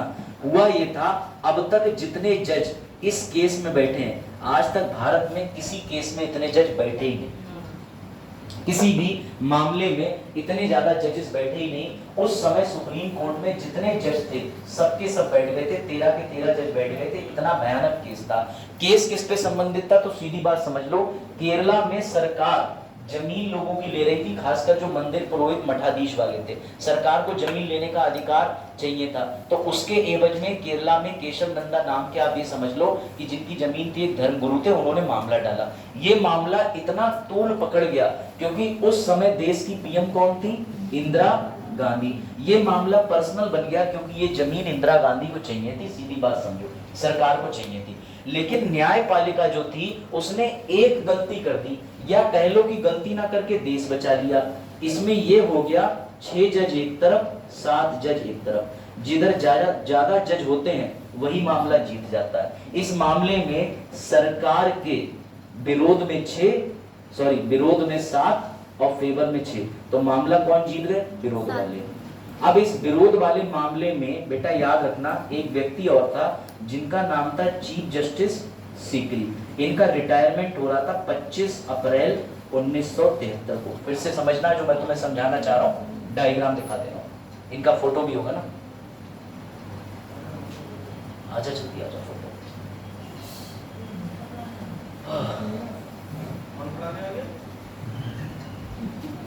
कौन आ गया पढ़ाने? किसकी बात कर रहे हो? हाँ ये देखो, अरे बाहर कई लोग देखेंगे बेटा। ये लो केशव नंदा, बाद मामले में ध्यान से समझना, ये स्टोरी सबसे जबरदस्त है। ये समझ गए? जज के समझ जाओ। सर केशव नंदा भारती का मामला हुआ जो कि केरला का मामला था। केशव नंदा भारती धर्मगुरु थे, अभी ये 1 साल पहले मरे। इनकी जो मतलब क्या कहते हैं पुण्यतिथि थी, उस पर याद किया गया था पूरा केस। तो बेटा हुआ ये, उस समय सुप्रीम कोर्ट में जो थे 13 जजेस थे, उसमें से जस्टिस, चीफ जस्टिस कौन थे? SM सिकरी साहब। इनका रिटायरमेंट इस केस के अगले दिन हो रहा था। तो इन्होंने भारत की पूरी न्याय व्यवस्था को बचा लिया। लेकिन बेटा इस बात का बुरा पता किसे लग गया? इस बात का बुरा लग गया इंदिरा गांधी जी। अब जब भी भारत का मुख्य न्यायाधीश जाएगा तो दूसरा मुख्य न्यायाधीश की नियुक्ति कौन करेगा? राष्ट्रपति। किसकी सलाह पे करेगा? प्रधानमंत्री की, और जाते हुए CGI की। खैर इसको मारो गोली। मैडम ने क्या करा? मैडम ने इस वाली लॉबी की तरफ आ जाओ, इनमें से किसी जज को तो बनना ही नहीं था। क्यों नहीं बनना था? क्योंकि जाहिर सी बात है ये मैडम के विरोध में गए। मैडम ने ना आओ देखा ना ताओ। नियम ये कहता है सुप्रीम कोर्ट का सबसे वरिष्ठतम व्यक्ति जज बनेगा। सुप्रीम कोर्ट के अंदर जिसकी उम्र सबसे ज्यादा होगी वही भारत का मुख्य न्यायाधीश बनेगा। दुख की बात ये हो गई कि मैडम ने एक वरिष्ठ जज को नहीं बनाया, दूसरे को नहीं बनाया, तीसरे को नहीं बनाया। जो इन तीनों से छोटे थे उम्र में, उनका नाम था A.N. रे। ये रहे, इन्हें बना दिया। खेल गई मैडम। मैडम ने खेल कर दिया। मैडम सीधी बोली, तुमने मेरे खिलाफ फैसला दिया, कल को किसी भी मामले में वर्डिक्ट मुझे देना है तो भैया तुम तो मेरे जाहिर सी बात है खिलाफ रहोगे। तो मैडम ने 1 नहीं 2 नहीं 3 वरिष्ठ जजों को साइड हटा के, नियम को बिल्कुल तार-तार करके किसको जज बना दिया? 3 जजों से छोटे जज A.N. रे को। बेटा जब भी जुडिशरी के अंदर कोई ऐसी घटना होती है तो फिर वकील एक्टिव हो जाते हैं। लेकिन उस दौरान बात है 1982 की। ये बात एक आदमी को चुप गई और मुबारक को केस बना SP गुप्ता बनाम भारत संघ। भारत संघ इसलिए डायरेक्ट PM पे केस नहीं करते, नाम क्या पड़ता है? भारत संघ यूनियन ऑफ इंडिया। और केस कब था? 1982। लिखो पहला नाम। आप समझे? हर चीज की स्टोरी है। मैडम खेल गई, मैडम की पावर देख रहे? मैडम ने सीधे कह दिया A.N. रे को बनाएंगे। वो 4 साल छोटा, क्या दिक्कत है? बोले वही लड़का 10 साल छोटा, सही लग रहा है, पैकेज है 50 लाख का, हो जाएगी शादी, बेटी वहीं कर लेगी। क्या बुराई? इसका मतलब 10 साल छोटे जा रहे हैं। देखो ध्यान दो, IAS बनने वाले पैसा सब तो मुंह से नहीं निकालते। देखो बेटा SP गुप्ता केस में सुनिए क्या हुआ, मजेदार पहलू। SP गुप्ता साहब बोले अनुच्छेद 124 में राष्ट्रपति किसकी सलाह पे काम करता है? प्रधानमंत्री की। लेकिन जाता हुआ CGI क्या कह देके जाता है? सलाह। और इस सलाह को, क्या ये सलाह बाध्यकारी है या नहीं, ये तुम बताओगे मुझे, है या नहीं? फिर से समझना, राष्ट्रपति भारत के मुख्य न्यायाधीश की नियुक्ति करेगा किसकी सलाह पे? चीफ जस्टिस ऑफ इंडिया जाते हुए की। तो क्या चीफ जस्टिस की सलाह बाध्यकारी है कि नहीं? कितने लोग हैं? नहीं बेटा, उस समय बड़ा दुख की बात यही थी, ये जो सलाह थी इसको कैंसिल कर दिया था। I am repeating the thing again, kindly note. मैं फिर से बता रहा हूं, CGI की आने वाले जो है उनकी नियुक्ति कौन करता है? राष्ट्रपति। मैं लिख भी दे रहा हूं, नियुक्ति ठीक है बेटा, ये तो हमें पता है ना कि प्रधानमंत्री सलाह देता है, लिखा तो नहीं है। लिखा ये है कि भारत का जाता हुआ मुख्य न्यायाधीश क्या करेगा, सलाह देगा, सलाह। और सवाल इसी पे उठा दिया किसने, एसपी गुप्ता ने, कि ये सलाह बाध्यकारी है कि नहीं है। ऐसे चार्ट बनाया करो, ऐसे फ्लो चार्ट बनाया करो। SP Gupta raised a question whether this advice, this consultation is bounding और नॉट। तो एक दिन प्रशांत को बहुत तेज बुखार आया और प्रशांत डॉक्टर के पास गया, डॉक्टर के पास, डॉक्टर, ये प्रशांत गया, ठीक है। ये प्रशांत को थोड़ा सुस्त बना दे रहा है, मुंह से झाग भी आ गया, पता नहीं क्या खा के आया, ठीक है। ये डॉक्टर, सर डॉक्टर बनाया सर, आला तो दिखा दो सर, ऐसा आला भगवान ना करे सर, डॉक्टर साहब खुद ही कुर्सी पे बैठे हैं सर, ठीक। अब डॉक्टर साहब नहीं उठ रहे तो डॉक्टर साहब के तो पैर नहीं दिखे, समझो ये डॉक्टर है, इनके 4 हाथ 4 पैर, सबको ठीक कर लीजिए, ठीक। तो बेटा डॉक्टर साहब के पास गए, डॉक्टर साहब बोले देख प्रशांत, तू ना बारिश में भीग गया, और दूसरी बात ये है तू 3-4 दिन से फ्रिज का पानी भी पी रहा है। तो प्रशांत ने कहा मैं क्या करूं, बोले देख मेरी सलाह है शाम को पहले तो 7 बजे सो जाया कर, और उससे पहले सुबह 9 से 10:30 बजे अभिषेक सर की क्लास ले लिया कर, तो तुझे रिलीफ मिलेगा। उसके बाद तीसरा काम तू ये कर, ये रहा सेब, और बेटा घर जाके सेब खा लेना। प्रशांत अपने घर पे आया और प्रशांत ने कहा ठंडा पानी पीऊंगा, 7 बजे नहीं, क्लास देखी जाएगी, सेब कतई नहीं खाऊंगा, अमरूद खा लूंगा। बेटा डॉक्टर ने तो सलाह दे दी, लेकिन ये प्रशांत पे है सलाह माने या ना माने। बेटा दिक्कत यही हो गई थी, एसपी गुप्ता ने पूछा था सलाह मानने वाली है बाध्यकारी या नहीं, तो मजाक की बात देखो सुप्रीम कोर्ट ने कह दिया ना, ये सलाह बाध्यकारी नहीं है। जैसे ही सुप्रीम कोर्ट ने ये बात बोली, कोने में खड़े होके मैडम हंस रही थी। कोई बता सकता है मैडम क्यों मुस्कुरा रही थी? Why Indira Gandhi was happy? क्यों?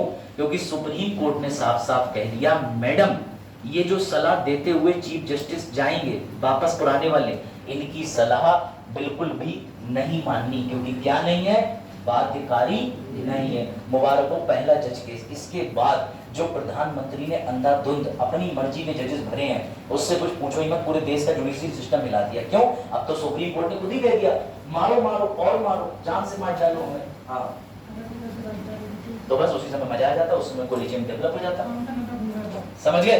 तो बेटा इसीलिए कहते हैं कि जजेस के पास में देखो, एक राष्ट्रपति किसी फैसले पे साइन करता है, बिल पे साइन करता है, उसे कम से कम 800 लोग पढ़ लेते हैं, लेकिन एक जज तो अकेले ही पढ़ रहा है, तो उसे बहुत सोच समझ के किसी कानून पे हस्ताक्षर करने चाहिए। अब समझना हुआ ये, सर हमने पहले एसपी गुप्ता केस 1982 में देखा सर, न्यायपालिका हार गई सर, कौन जीत गया?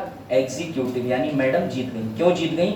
मैडम से कह दिया भरो, जितनी अवैध भर्ती करनी है करो, कोई रोकने वाला नहीं है, क्योंकि सीजीआई की भर्ती करने के लिए ये सलाह बाध्यकारी नहीं है। अब इसी बात का बुरा लग गया सुप्रीम कोर्ट के जो वकील होते हैं उन सबको। बेटा हर वकील के पास एक बार काउंसिल होती है, हर डॉक्टर के पास यूनियन होता है, हर फोटोकॉपी वालों के पास यूनियन होती है, तभी तो 3 रुपया फोटोकॉपी का हो गया है। कैसे हो गया? सबने बैठ के सलाह कर ली, तो हाँ 4 रुपए भी है, तो समझो। अब इस पे चौंकने जा रहा केस पे ध्यान लो। चलो हुआ ये, दुख की बात ये है कि सुप्रीम कोर्ट के वकीलों को ये बात बुरी लग गई। बोले क्यों?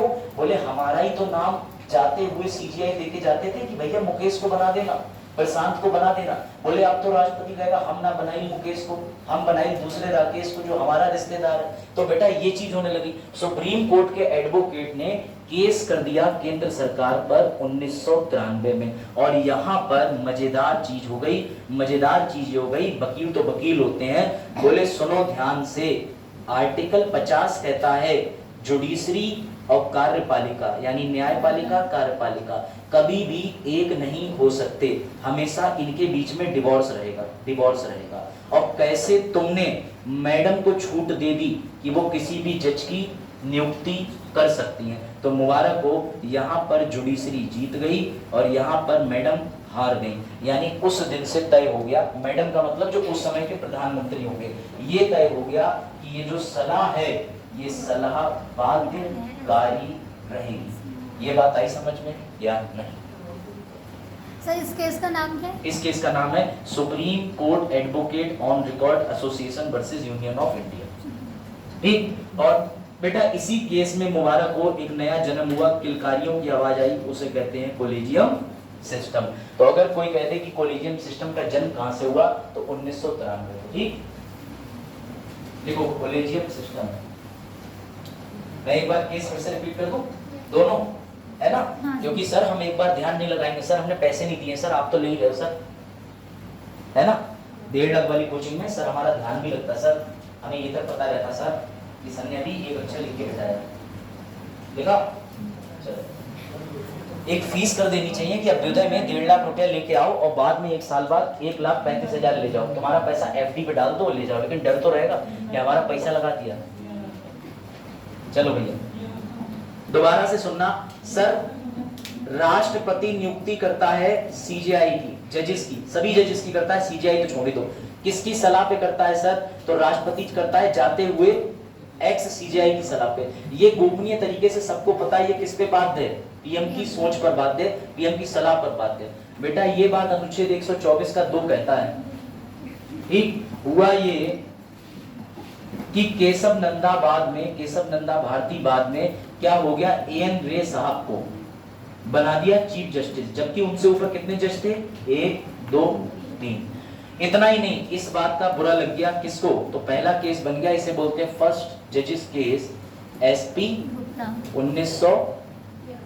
इसमें मजाक ये हो गया कि भैया हमने सरकार या मंत्रियों या सरकार को या एग्जीक्यूटिव को जिता दिया और यहाँ पर हमारी न्यायपालिका हार गई, क्योंकि हमने क्या कह दिया कि ये जो सलाह है ना, सलाह ये सलाह बाध्यकारी नहीं। इतनी बात आई समझ में, ये सलाह बाध्यकारी नहीं है। अब सुनो और मजे की बात, इस बात के बाद में दूसरा केस हो गया और दूसरे केस को बोला जाता है supreme court advocate on record versus union of India वर्ष 1993। इसमें ये मामला पलट दिया, उल्टा कर दिया, पलट दिया 1982 को और बोल दिया ये सलाह बाध्यकारी है। दूसरे केस में मामला पलट दिया, क्या कह दिया, ये सलाह बाध्यकारी है। अब समझना तीसरी चीज, साथ ही किसका जन्म हो गया। अब कोलिजियम के बारे में लिख लो, सुप्रीम कोर्ट के कोलिजियम में होंगे कितने लोग होंगे, 1+4। हाई कोर्ट के कोलिजियम में कितने लोग होंगे, 1+2, टोटल 5, टोटल 3।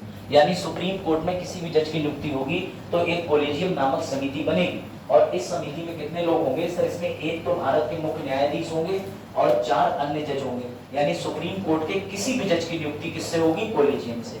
हाई कोर्ट के किसी भी जज की नियुक्ति किससे होगी, 3 लोगों के कोलिजियम से, जिसमें एक भारत के मुख्य न्यायाधीश होंगे और 2 अदर जजेस होंगे सुप्रीम कोर्ट या हाई कोर्ट के। ये जो दोनों बन है, इस बन के ऊपर जरूर लिख लेना, चाहे मामला हाई कोर्ट का हो चाहे सुप्रीम कोर्ट का, ये एक सीजेआई रहेंगे।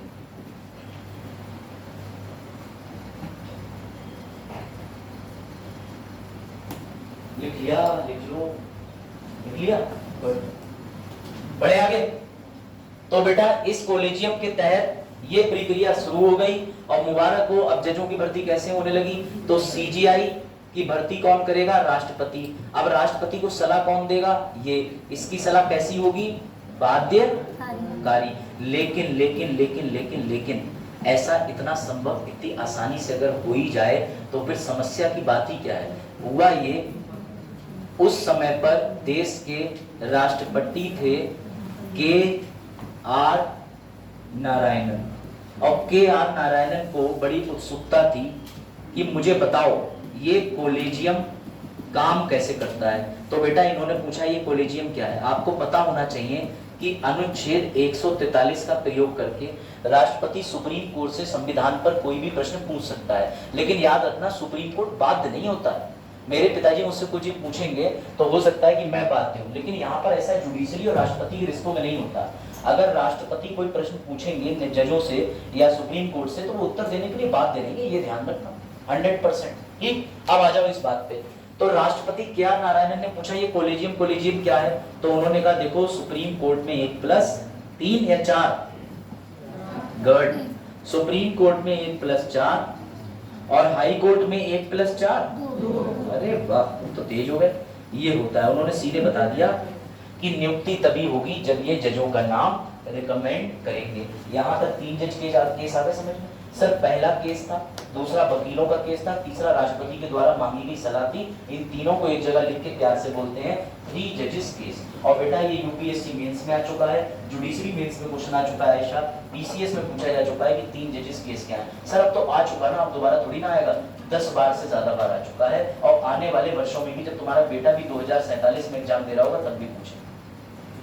वरना दिव्यकीर्ति सर की पढ़ाई खराब नहीं हो जाती आज से इतने साल पहले पढ़ के बैठे हैं, अब भी तो वो रेलिवेंट है। क्यों? यही तो मजा है competition, history repeats in itself. समझ गए? लिख लिया? चलो भाई फिर से रिमाइंडर, ये दोनों कौन हो सकते हैं हमेशा? सीजीआई, ये सीजीआई होंगे। चलो सर अब तक तो सब सही चल रहा था, 1996 के बाद से भारत में कोलेजियम लागू, लेकिन तभी देश में इंदिरा गांधी जी के पद चिन्हों पे चलने वाली एक सरकार आई 2014 में, जिसे बोला गया नमो सरकार। नमो नमो नमो सरकार, समझ गए? कोई दिक्कत? जिसे बोला गया नमो सरकार। अब तुम्हें आएगा इंटरेस्ट, आवाज बढ़ा लेते हैं। नरेंद्र मोदी सरकार ने कहा ये जज मेरी कोई बात तो मानेंगे नहीं, इंदिरा गांधी के मामले में तो पूरा पलट दिए, क्यों ना उनके जैसा काम मैं कर लूं, मैं इन पे पहले से ही शिकंजा कस लूं। तो इन्होंने जजेस के कोलेजियम सिस्टम का बड़ा विरोध करा। तो प्रधानमंत्री का लेवल समझ रहे हो? अगर एक बार प्रधानमंत्री मीडिया कॉन्फ्रेंस पे आके बोल दें लीगल टेंडर, तो आज पूरे दिन इंटरनेट का कीवर्ड बना रहेगा लीगल टेंडर। वो आके ये बोल दें अंबानी, तो पूरे दिन लोग इंटरनेट पे सर्च करते हैं अंबानी। उस समय पर आके इन्होंने एक टिप्पणी कर दी, भाई भतीजावाद कोलेजियम सिस्टम जो देश में चल रहा है, लोगों के दिमाग में मीडिया ने बिठाना शुरू कर दिया। ऐसा अखबार कह रहे, मैं नहीं कह रहा मीडिया पे कहूँ, मैं बिल्कुल नहीं कह रहा, ठीक। तो क्या हुआ कि मीडिया ने लोगों के दिमाग में, लोगों के पास में मार्केटिंग करना शुरू करी कोलेजियम एक प्रणाली जिससे जज भरते हैं अपने। अब अखबार में 20 जगह कोई नेगेटिव बात निकलेगी तुम्हें अच्छी लगेगी, क्योंकि मानव मस्तिष्क इतना पॉजिटिव होता है कि उल्टा की तरफ भागता ही भागता है। सर उल्टा कह रहे हो सर, नेगेटिव हो चुके हैं हम सर तुम्हें क्या भागता तो तुम तो बालक होगी। तो बेटा हुआ ये कि ये कोलेजियम प्रणाली को चैलेंज कर दिया, और मुबारक हो नरेंद्र मोदी सरकार के पास में क्या था? बहुमत। इन्होंने पूरी हायरार्की बदल दी और ये लेके आए संविधान के अंदर 99वां संशोधन। मजे की बात, और इसमें बोले भाड़ में जाए कोलेजियम, आज से चलेगा NJAC। सर ये कहां लिखा था सर? ये उस समय इसमें लिखा था। लिखो लिखो। हर सरकार अपने हिसाब से चीजें चलाती है, इसलिए सरकार पढ़ी जाती है, लेकिन अपने एग्जाम में, मेंस में या इंटरव्यू में सरकार को बुरा मत बोलना। मैंने बुरा नहीं बोला, मैंने तुम्हें उनके कार्य बताया। वहां तुमसे कोई पूछे नरेंद्र मोदी जी ने सही करा, तो तुम क्या कहोगे? बहुत अच्छा करा सर, भाई भतीजावाद रोकने का प्रयास करा सर, बहुत अच्छा करा। अगर तुमने बोल दिया गलत करा, तो तुम्हें जस्टिफाई करना पड़ेगा, तो यही बोल देना अच्छा ही करा, ठीक। सर ये NJAC क्या है सर? NJAC तो बेटा नरेंद्र मोदी जी ने बनवाई NJAC अधिनियम एक्ट 2014, क्योंकि कोई भी बिल को कहां तक बनाया जाता है? अधिनियम तक। अधिनियम बन गया बेटा। इसमें कितने सदस्य थे? 3 + 3। सर ये 3 और 3 का फॉर्मूला क्या है? 3 न्यायालय से आएंगे और 3 आएंगे जो कि नॉन जुडिशियल बैकग्राउंड से होंगे, गैर न्यायिक, नॉन जुडिशियल, गैर न्यायिक। सर ये 3 कौन होंगे? तो बेटा इस 3 में होंगे भारत के मुख्य न्यायाधीश, सुप्रीम कोर्ट के जज, सुप्रीम कोर्ट के जज। सर इस गैर न्यायिक वाले में कौन होंगे? तो देश के विधि मंत्री और 2 एक्स एंड वाई। सर ये एक्स एंड वाई कौन होंगे? ये होंगे गोपनीय। अब आएगा मजा, यही तो गेम। देखो NJAC क्या थी सर? NJAC का मतलब था कि NJAC नामक आयोग बनेगा जिसमें कुल सदस्यों की संख्या 6 होगी, 3 होंगे न्यायिक, 3 होंगे गैर न्यायिक। जो न्यायिक होंगे उसमें भारत का मुख्य न्यायाधीश होगा, 2 सुप्रीम कोर्ट के जजेस होंगे, और जो गैर न्यायिक होगी उसमें भारत के उस समय के विधि मंत्री होंगे, ठीक है, और 2 ऐसे बंदे होंगे जिनका नाम होगा एक्स और वाई। सर मैथ पढ़ा रहे सर, मैथ में पढ़िए सर एक्स और वाई। हाँ क्या हुआ? यही हो सर नाम कोई बात? जब सांस भी लेते सर सुनाई देता है। बेटा ये SSC कक्षा नहीं है, उधर चले जाओ, ठीक है। नकलचियों से सावधान। मतलब असली पॉलिटी का मजा जो है वो पढ़ने में लक्ष्मीकांत से तुम लोग पूछ रहे थे। उधर बेटा उधर SSC कक्षाएं बगल में चल रही हैं, उधर ही चले तो बढ़िया। हाँ बंद कर दे। नहीं देख नहीं हो सकता है, सारे बच्चे चले एसएससी वालों को जाओ, हम नहीं पढ़ाते फैक्चुअल जानकारी, हम पढ़ाते हैं ग्रेड। अब वनडे एग्जाम में ये क्या है, एनजेएसी का संशोधन कब हुआ 2014 में, कौन सा था 99 मार्क, किसने करा, नरेंद्र मोदी सरकार ने, बस हो गया वनडे एग्जाम। ऐसे थोड़ी प्रोटोकॉल बनाओगे तुम, यस भाई यस थोड़ी बन जाओगे, अरे आ जाओ यहीं बैठो, आओ रजिस्ट्रेशन कैंसिल कराओ सब। देखो चलो भाई अब देखो ध्यान से, एनजेएसी सुनो, फिर एनजेएसी का मजा और ही है। सर इसमें 6 लोग होंगे सर, 6, 3 कौन होंगे जरा बताओ, जल्दी बताओ जल्दी। हाँ इसमें बेटा कौन कौन होगा, CJI plus supreme court plus supreme court के जज। कोई दिक्कत, चाहो तो जज लिख लेना, वरना कहोगे 2 सुप्रीम कोर्ट है भारत में, जूही चावला ठीक थी, भारत के मुख्य न्यायाधीश। अरे एक एक चीज बतानी पड़ती है भैया। डॉक्टरों ने क्या करा, मरीज से कहते थे सुबह खा लो, शाम को खा लो और रात में खा लो, तो मरीज ने 3 दिन बाद आया दवाई लेने, डॉक्टर साहब बोले 3 दिन बाद क्यों आए, बोले आपने ये थोड़ी बताया था एक ही दिन में सुबह दोपहर शाम में खानी है, मैंने एक दिन सुबह खाई एक दिन दोपहर में खाई। ऐसे तुम नन्हे मुन्ने बच्चे हो, तुम्हें कुछ थोड़ी पता। बोले सर ने लिखा सुप्रीम कोर्ट, और सर जो है वो जनरल बिरादरी से है, टिप्पणी कर रहा है आर्टिकल 17 में नाम दो, तो ऐसा नहीं है, विद सम्मान it is called supreme court के जज। सर 3 कौन होंगे, 3, तो बेटा ये जो 3 होंगे इनको समझ लेना। इसमें कौन होगा, एक व्यक्ति विधि मंत्री, विधि मंत्री, याद रखना विधि मंत्री का इससे कोई लेना देना नहीं है सुप्रीम कोर्ट से, वो एक कार्यपालिका है, सिर्फ विधि बनते देखता है और साइन मार देता है। दूसरा सर कौन होगा, दूसरा होगा सर गोपनीय एक्स, और तीसरा होगा गोपनीय वाई। अब सुनो आदरणीय नरेंद्र मोदी जी का खेल, सर ये एक्स और वाई की फिर से नियुक्ति के लिए ना 3 लोग बैठेंगे। कितने लोग बैठेंगे, इसमें होगा सीजेआई, इसमें होगा पीएम, इसमें होगा विपक्ष का नेता। अब आया मजा, लिखो तुम्हें क्या लग रहा है, मुझे किसी को रास्ता बताना है सीधे गैस चौराहे जाने का, तो मैं कहूंगा पहले जोशी टोला के अंदर जाना, फिर उधर से घूम के बाहर आना, फिर इधर से जाना छोटी मार्केट से निकलना, फिर जोशी टोला, फिर आवास विकास आना, फिर बड़ी रोड पकड़ना, फिर वापस आवास विकास आना। तुम कहोगे सर आवास विकास कॉलोनी चौराहे से सीधे जाएगा ना नाक की सीट में, तो भी गैस चौराहा आएगा। बेटा सरकारें ऐसी खेलती है तुम्हारे से, सीधा कानून होगा तो सब नहीं पहुंच जाओगे सुप्रीम कोर्ट। हाँ लॉ मिनिस्टर पढ़ भी हो सकते हैं, तो ये कहाँ लिखा है कि कोई अनपढ़ नहीं मंत्री हो सकता, तो क्या मतलब है संजय भैया की डिग्री का। देखो लास्ट में लिखा है बेटा विपक्ष का नेता, लीडर ऑफ ऑपोजिशन, लिखो लिखो लिखो, लिख लिया। अब तुम मजे की बात सुनो, ये 3 मिलके नियुक्ति करेंगे, लेकिन इनका कुछ पता नहीं ये कौन होंगे, इनको चुनेंगे ये लोग, और इसमें भी ये अध्यक्ष होंगे, यहाँ बात इनकी चलेगी। इन 6 लोगों में समझ लेना, इन 6 लोगों में भी एक मजेदार चीज है, 6 लोगों में भी डाल दी वीटो व्यवस्था। वीटो का मतलब 1 2 3 4 5, इसकी हाँ, इसकी हाँ, इसकी हाँ, इसकी भी हाँ, इसकी ना, इसकी ना। बेटा सीजीआई नहीं बनेगा, मतलब 4 की हाँ है, 2 की ना, वीटो डाल दिया। तुम्हें नहीं लग रहा कि इंदिरा गांधी जी से भी ज्यादा खतरनाक नियम बना दिया? नहीं लग रहा तुम्हें? उधर मत देखो, उनकी जिंदगी एसएससी तक, तुम्हारा एसएससी के अध्यक्ष बनने तक, तुम इधर देखो, इधर उन्हें मत देखो, दिखने में भी कुछ खास नहीं लग रहे, तुम्हारी तरह ही, देखो इधर, ठीक है? नहीं खास अगर होंगे तुम देखोगे तो तुमसे पहले मैं ही इंगित कर दूंगा, क्लास से बाहर चले जाओ, ये क्लास से बाहर ही चले जाओ और एसएससी ज्वाइन कर लो। चलो बस पार्लियामेंट नहीं है। तो फिर से आ जाओ, बताओ एनजेएसी में कितने सदस्य हैं आयशा? 6 में कितने हैं? 3। सर ये 3 हमें याद क्यों करा रहे सर? इसमें सीजीआई, सर इसमें विधि मंत्री, लॉ मिनिस्टर, सर एक्स और वाई। सर ये एक्स और वाई के लिए भी 3 लोग लग रहे हैं सर। कौन कौन लग रहा है? PM, CJI, leader of opposition. Sir अब मुझे वही चीज दिख रही है जो 1993 में सुप्रीम कोर्ट के वकीलों को उस समय भी दिखी थी कि इसमें कार्यपालिका हस्तक्षेप कर रही है, किसके काम में? न्यायपालिका में। तो तुम्हें ये डायग्राम याद हो गया हो तो बेटा चौथे केस का नाम लिखो, supreme court advocate on record association बनाम भारत संघ 2014 का केस।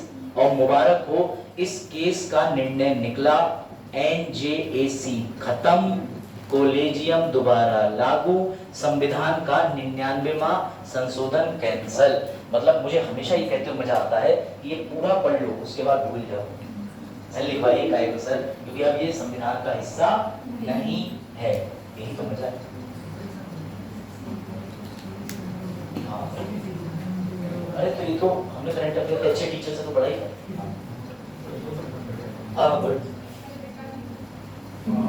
कौन बड़ा टीचर है करंट अफेयर, इसके बारे में कह रही हो? वो तो चले गए जंगल, देखो इधर। हाँ चलो इधर। तो बेटा लिखा NJAC कैसे खत्म हो गई?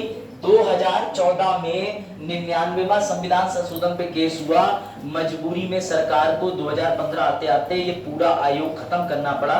तो तुमने क्या कर लिया? तो तुमने बना ली टाइमलाइन। टाइमलाइन तुमने कैसे बना ली सर? 1973 में आया था केशव नंदा भारती केस, ठीक। इस केस के अंदर हमें देखने को क्या मिला था कि भैया AN रे की नियुक्ति हो गई थी, बना लो, सो मत, जुडिशरी कठिन है।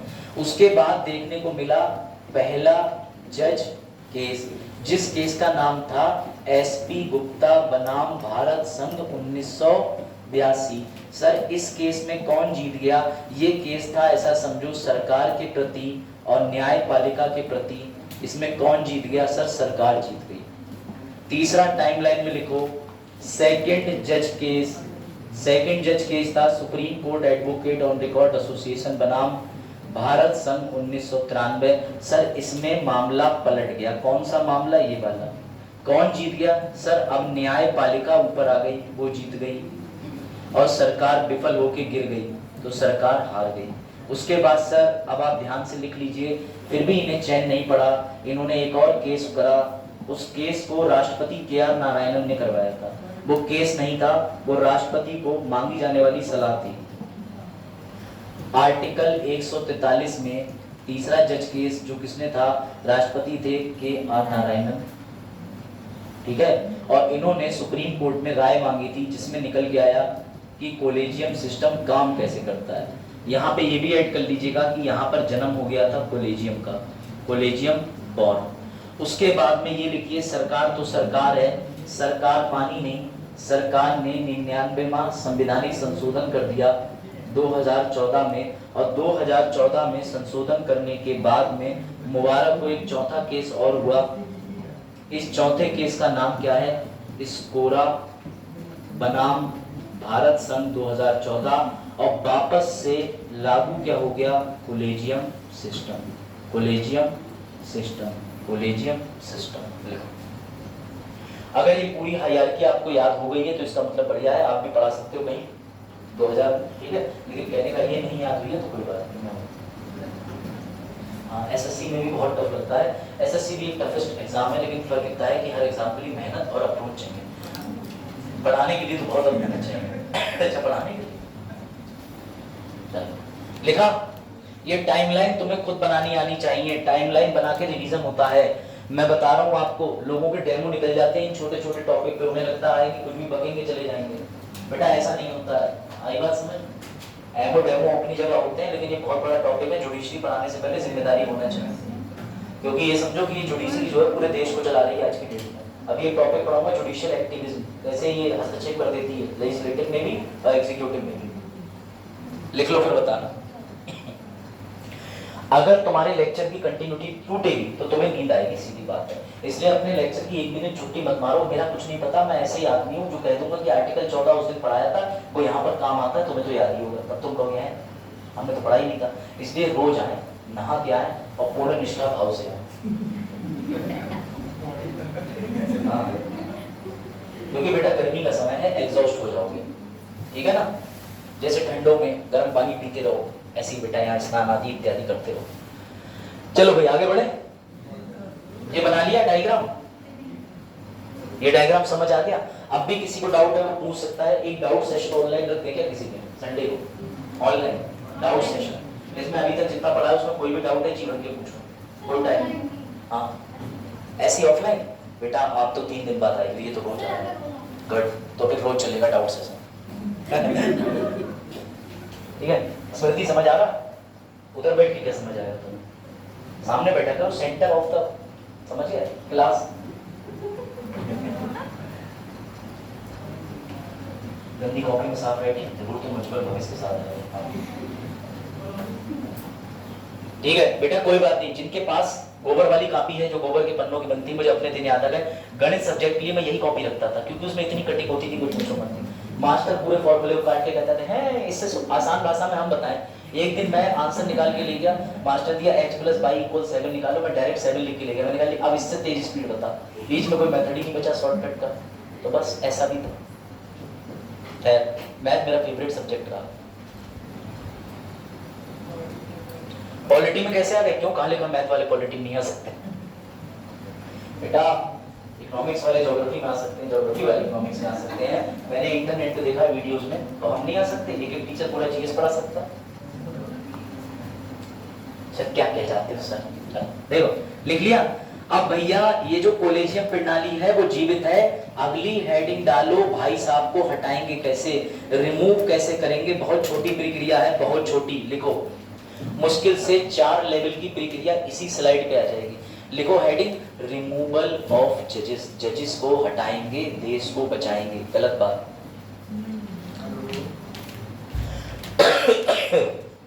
ये रॉन्ग नंबर। देखो इधर, हेलो कर रहा है, अपने गोले पे लौटवा दूंगा। मार्स है कैसे? चल अब वैसे भी गगनयान 3 में चले जाओ। लिखो भैया, जज को रिमूव करने के लिए सबसे पहले तो ऊपर हेडिंग डाल लो, अनुच्छेद 124 में ही वर्णित है इनको हटाने की प्रक्रिया। लिख लो, अनुच्छेद 5 और 6 यानी 124 के उप अनुच्छेद। सर कैसे हटाएंगे सर? तो बेटा जज के किसी भी मामले पर टिप्पणी करने का अधिकार संसद को नहीं है, परंतु जज को हटाने का है। जज को हटाने के लिए संसद में लाना पड़ता है प्रस्ताव। सर इस प्रक्रिया को महाभियोग बोल सकते हैं? बेटा उसके लिए तुम्हें अमेरिका जाना होगा, क्योंकि अमेरिका में जज के हटाने की प्रक्रिया को महाभियोग बोलते हैं, लेकिन भारत में बोलते हैं भैया हटाने का प्रस्ताव, यानी रेजोल्यूशन टू रिमूव। कोई डाउट? कभी भी कोई भी अखबार पढ़ लो, उसमें लिखा हो जजेस इम्पीचमेंट, तो वो इंडिया का नहीं, समझ जाना अमेरिका, क्योंकि यहाँ पर इम्पीचमेंट नहीं बोलते। समझ गए? अब समझो, ये प्रस्ताव कहीं भी लाया जा सकता है। आदरणीय लोकसभा, आदरणीय राज्यसभा।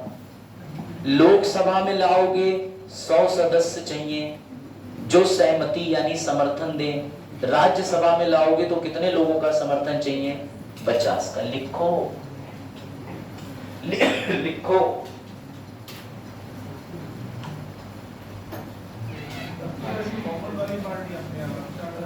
है पीछे तुम लोगों ने आज अच्छा डोर्स भी खुलवा लिया करो ना, बेग प्रकाश से कहीं पीछे। अरे तो तुम लोग जादू थोड़ी हो जो चार्ज ना हो पाओ। कोई बात नहीं, तो देखने में तो दिख भी नहीं। चलो लिख लिया सर 50 इधर, सर 50 इधर।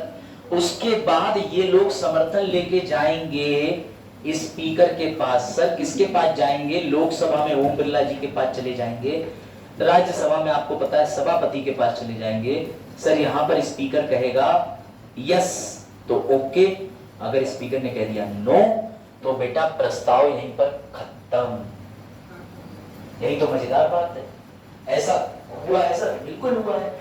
एम वेंकैया नायडू जी ने दीपक मिश्रा जी के खिलाफ जब ऐसा प्रस्ताव आया था तो स्पष्ट कह दिया था खत्म करो ये प्रस्ताव, और तुरंत ही प्रस्ताव फाड़ के फेंक दिया था। समझ गए? ये ध्यान रखना। राज्यसभा लोकसभा से इतने सदस्य गिनती में लेने के बाद वहां के अध्यक्षों को दे दिए जाते हैं। अध्यक्ष कह देगा हाँ तो हाँ, ना तो ना। उसके बाद जब ये हाँ कह देंगे तब बेटा मुबारक हो, एंट्री होती है जजेस इंक्वायरी एक्ट 1968। लिखो जजेस इंक्वायरी एक्ट 1968। इसमें स्पीकर महोदय एक 3 सदस्यीय समिति के पास जज साहब की रिपोर्ट भेजेंगे। 3 सदस्यीय समिति में कौन कौन होगा? कोई बता सकता है? बताओ कौन कौन होगा? Chief justice of India, supreme court का जज, तीसरे नंबर पे होगा विधि शास्त्री, सर ये विधि शास्त्री कौन होता है? इसका मतलब इमिनेंट ज्यूरिस्ट। बेटा ऐसा व्यक्ति जिसकी विधि की नॉलेज कमाल की हो। कौन कह रहा सर अभिषेक का नाम ले उसमें?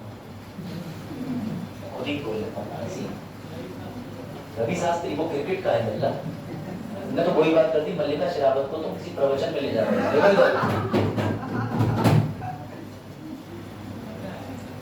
लिखा विधि शास्त्री, लिखा रवि शास्त्री नहीं विधि शास्त्री। ठीक, तो बेटा ये समिति क्या करेगी सर? ये समिति देगी सर रिपोर्ट। और बेटा ध्यान से पढ़ना, पुरानी वाली स्टेप पता चल गई सर। लोकसभा में कितने? 100, राज्यसभा में कितने? 50। सर ये 150 लोग मिलकर के अपने अपने सदन में प्रस्ताव लेके जाएंगे स्पीकर के पास। स्पीकर कहेगा हाँ तो हाँ, कहेगा ना तो ना।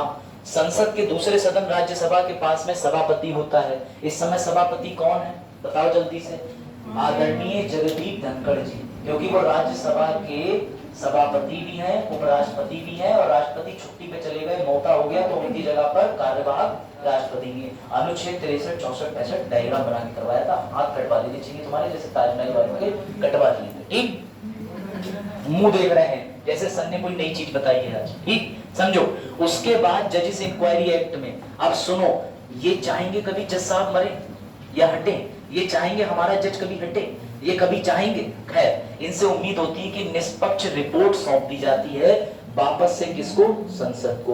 अब बेटा उस रिपोर्ट पर होता है डिबेट, डिस्कशन, वोटिंग। वोटिंग होती है 2/3, जिसे कहते हैं प्रेजेंट एंड वोटिंग, साथ में पूर्ण बहुमत। ये क्या होता है? जब मैं तुम्हें अनुच्छेद 368 पढ़ाऊंगा तो तुम्हें रट जाएगी, अभी याद कर लो।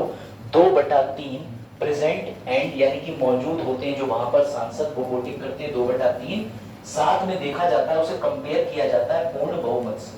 तो बेटा ये वाली वोटिंग होती है दोनों सदन में। किसी एक सदन में भी फेल हो गई ना तो वापस से जज साहब बच जाएंगे बल्ले बल्ले, और दोनों सदन से पास हो गई तो भी मजा आएगा। अरे नहीं, ऐसे कैसे नए आएंगे? हमारा जज है, एक जज का मतलब भारत के कई करोड़ लोग, क्योंकि मात्र 34 जज वर्तमान में कितने लोगों को देख रहे हैं? 5 करोड़ केसेस को। बुढ़ापा आ गया, देखो लिख लिया, लिखा, लिखो सर। साफ राइटिंग में लिख दो, मैं साफ लिख दे रहा हूं, साफ। मेरे साथ टाइमलाइन बनाओ, टाइमलाइन बनाओ, टाइमलाइन। सर सबसे पहले क्या होता है सर? सबसे पहले एक प्रस्ताव लाते हैं सर। कहां लाएंगे? लोकसभा, लोकसभा, राज्यसभा। ये प्रस्ताव किसे दिया जाएगा? लोकसभा के, राज्यसभा के। सर या तो ये हाँ कर देंगे या ना, या तो हाँ कर देंगे या ना। अगर ना कर दिया तो आगे नहीं जाएगा, हाँ कर दिया तो जाएगा। इसके बाद तुरंत ही आ जाएगी समिति। उस समिति कौन से अधिनियम में बनेगी? जजेस। अरे वाह, अरे वाह वाह मेरे बच्चों, वाह, तुमने तो कमाल कदर काट दिए थे। जजेस एक्ट के अंदर क्या होगा सर? 3 सदस्यीय पैनल बनेगा सर। आपने हमें पढ़ाया सर, हमने अभी पढ़ा, सीजेआई, सुप्रीम कोर्ट, और sir eminent jurist. Sir Ravi Shastri का भैया विधि शास्त्री। अब तो बोलोगे समझ गए सर? उसके बाद में पता है आपको क्या होगा? उसके बाद में ये लोग इस पूरी चीज को पेश कर देंगे संसद के समक्ष, जिसे बोलते हैं रिपोर्ट। और बेटा इस रिपोर्ट पे होगा डिबेट, डिस्कशन, वोटिंग। 2/3 लिख लो P and B, और साथ में लिख लो पूर्ण बहुमत। इन दोनों में से कंपैरिजन होगा, जो ज्यादा होगा पड़ जाएगा। उसके बाद क्या होगा सर? उसके बाद हो जाएंगे हमारे जज साहब बाहर।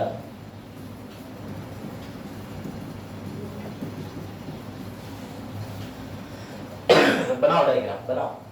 ये डायग्राम ही पूरी लक्ष्मीकांत के 20-20 पन्ने हैं, सच बता रहा हूँ। लेकिन अब तुम लक्ष्मीकांत को फिर से कुट कर रही हो। मैं तो तुम्हारा भैया आया था छोड़ने, आजकल शिकायत करूंगा। देखो मैं ध्यान दो, इधर ध्यान से देखना, ठीक है बेटा? अपना अटेंशन पढ़ाई पे लगाओ। लक्ष्मीकांत जैसी किताब पढ़ने बैठोगे, उसे इनकम्प्लीट बुक इसलिए कहते हैं, उसमें इतना डिटेल नहीं दिया है। और ये लॉ है। लॉ किसने लिखा है? आर्टिकल को अगर 20 से काट दो तो आर्ट का मतलब कला होती है। उस समय लंदन से पढ़ के आए हुए लोग, ऑक्सफोर्ड से पढ़ के आए हुए, बड़ी बड़ी यूनिवर्सिटीज के, जवाहरलाल नेहरू, ऐसे लोग ये बैठ के विधि बना रहे थे। उनके लेवल के आज तक भारत में ज्ञान ही पैदा नहीं हुए। उनकी चीज को समझने के लिए जी जान तो लगेगी। उसमें भी तुम क्या कर रहे हो?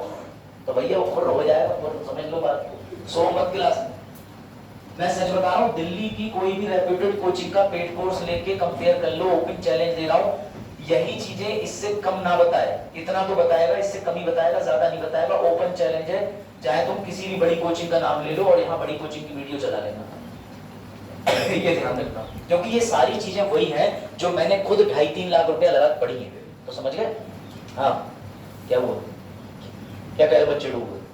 अच्छा चलो देखो, तो सर अब तो मुबारक हो, अब तो जज साहब बाहर हो जाएंगे ना सर। प्रक्रिया नंबर 1, प्रक्रिया नंबर 2, प्रक्रिया नंबर 3, प्रक्रिया नंबर 4। नहीं सर नहीं, क्योंकि आपको नहीं पता भारत में एक चीज और है, उसे बोलते हैं न्यायिक समीक्षा, अनुच्छेद 13। मैं कैसे मान लूं कि तुमने ये जो जज को बाहर करा है ईमानदारी से करा होगा? जब भी जुडिशरी को लगता है वो किसी भी फैसले पे कूद के क्या कर सकती है? न्यायिक समीक्षा, यानी जज साहब को बाहर निकालना। भैया बहुत टेढ़ी की, इसीलिए कहते हैं जुडिशरी इज सुप्रीम। जज क्यों सुप्रीम होता है? राष्ट्रपति, लोकसभा, राज्यसभा दोनों जगह के सदस्य उसके खिलाफ महाभियोग पारित करते हैं, महाभियोग निकल गया, काम हो गया। समझ गए? कोई भी ऐसा व्यक्ति जिसको हटाना हो, उसे हटाने की प्रक्रिया एक पते को आसान हो सकती है, लेकिन जज को निकालना बहुत मुश्किल है। मुझसे पूछो क्वेश्चन, को इतना नहीं जानता। अच्छा दिख नहीं रहा कहाँ बताओ? सीजीआई के बगल में सुप्रीम कोर्ट। कुछ नहीं दिख रहा, मुझसे पूछ लो। चलो वन से और कर लेते हैं, आओ लास्ट बार और बना लेते हैं। बेटा लिखो इसे, सबसे पहले क्या लाया जाता है? प्रस्ताव। मेरे साथ बताते चलो, कहाँ लाओगे? लोकसभा में कितने लोग चाहिए? राज्यसभा में यहाँ कौन होता है सर? अध्यक्ष। यहाँ कौन होता है? चेयरपर्सन। अगर इनने हाँ कर दिया तो आगे, ना कर दिया तो पीछे।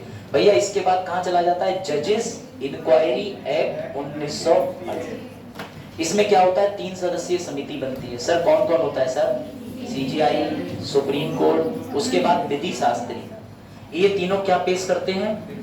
इनकी रिपोर्ट कहाँ जाती है?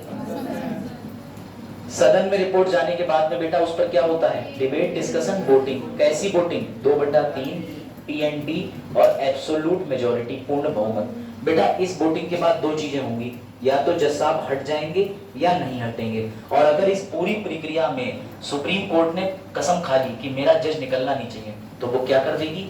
जुडिशियल ले हटा के दिखाओ। अरे तो इसमें ताली बजाने क्या बात है? मतलब जब एक्सपेक्टेड नहीं है तो उधर से पता चल रहा है ताली और कोई ऐसे बनी है। बजानी है तो सही से बजाओ। चलो क्लैपिंग करो। सबसे बढ़िया टीचर कौन? बोलो कम से कम। हाँ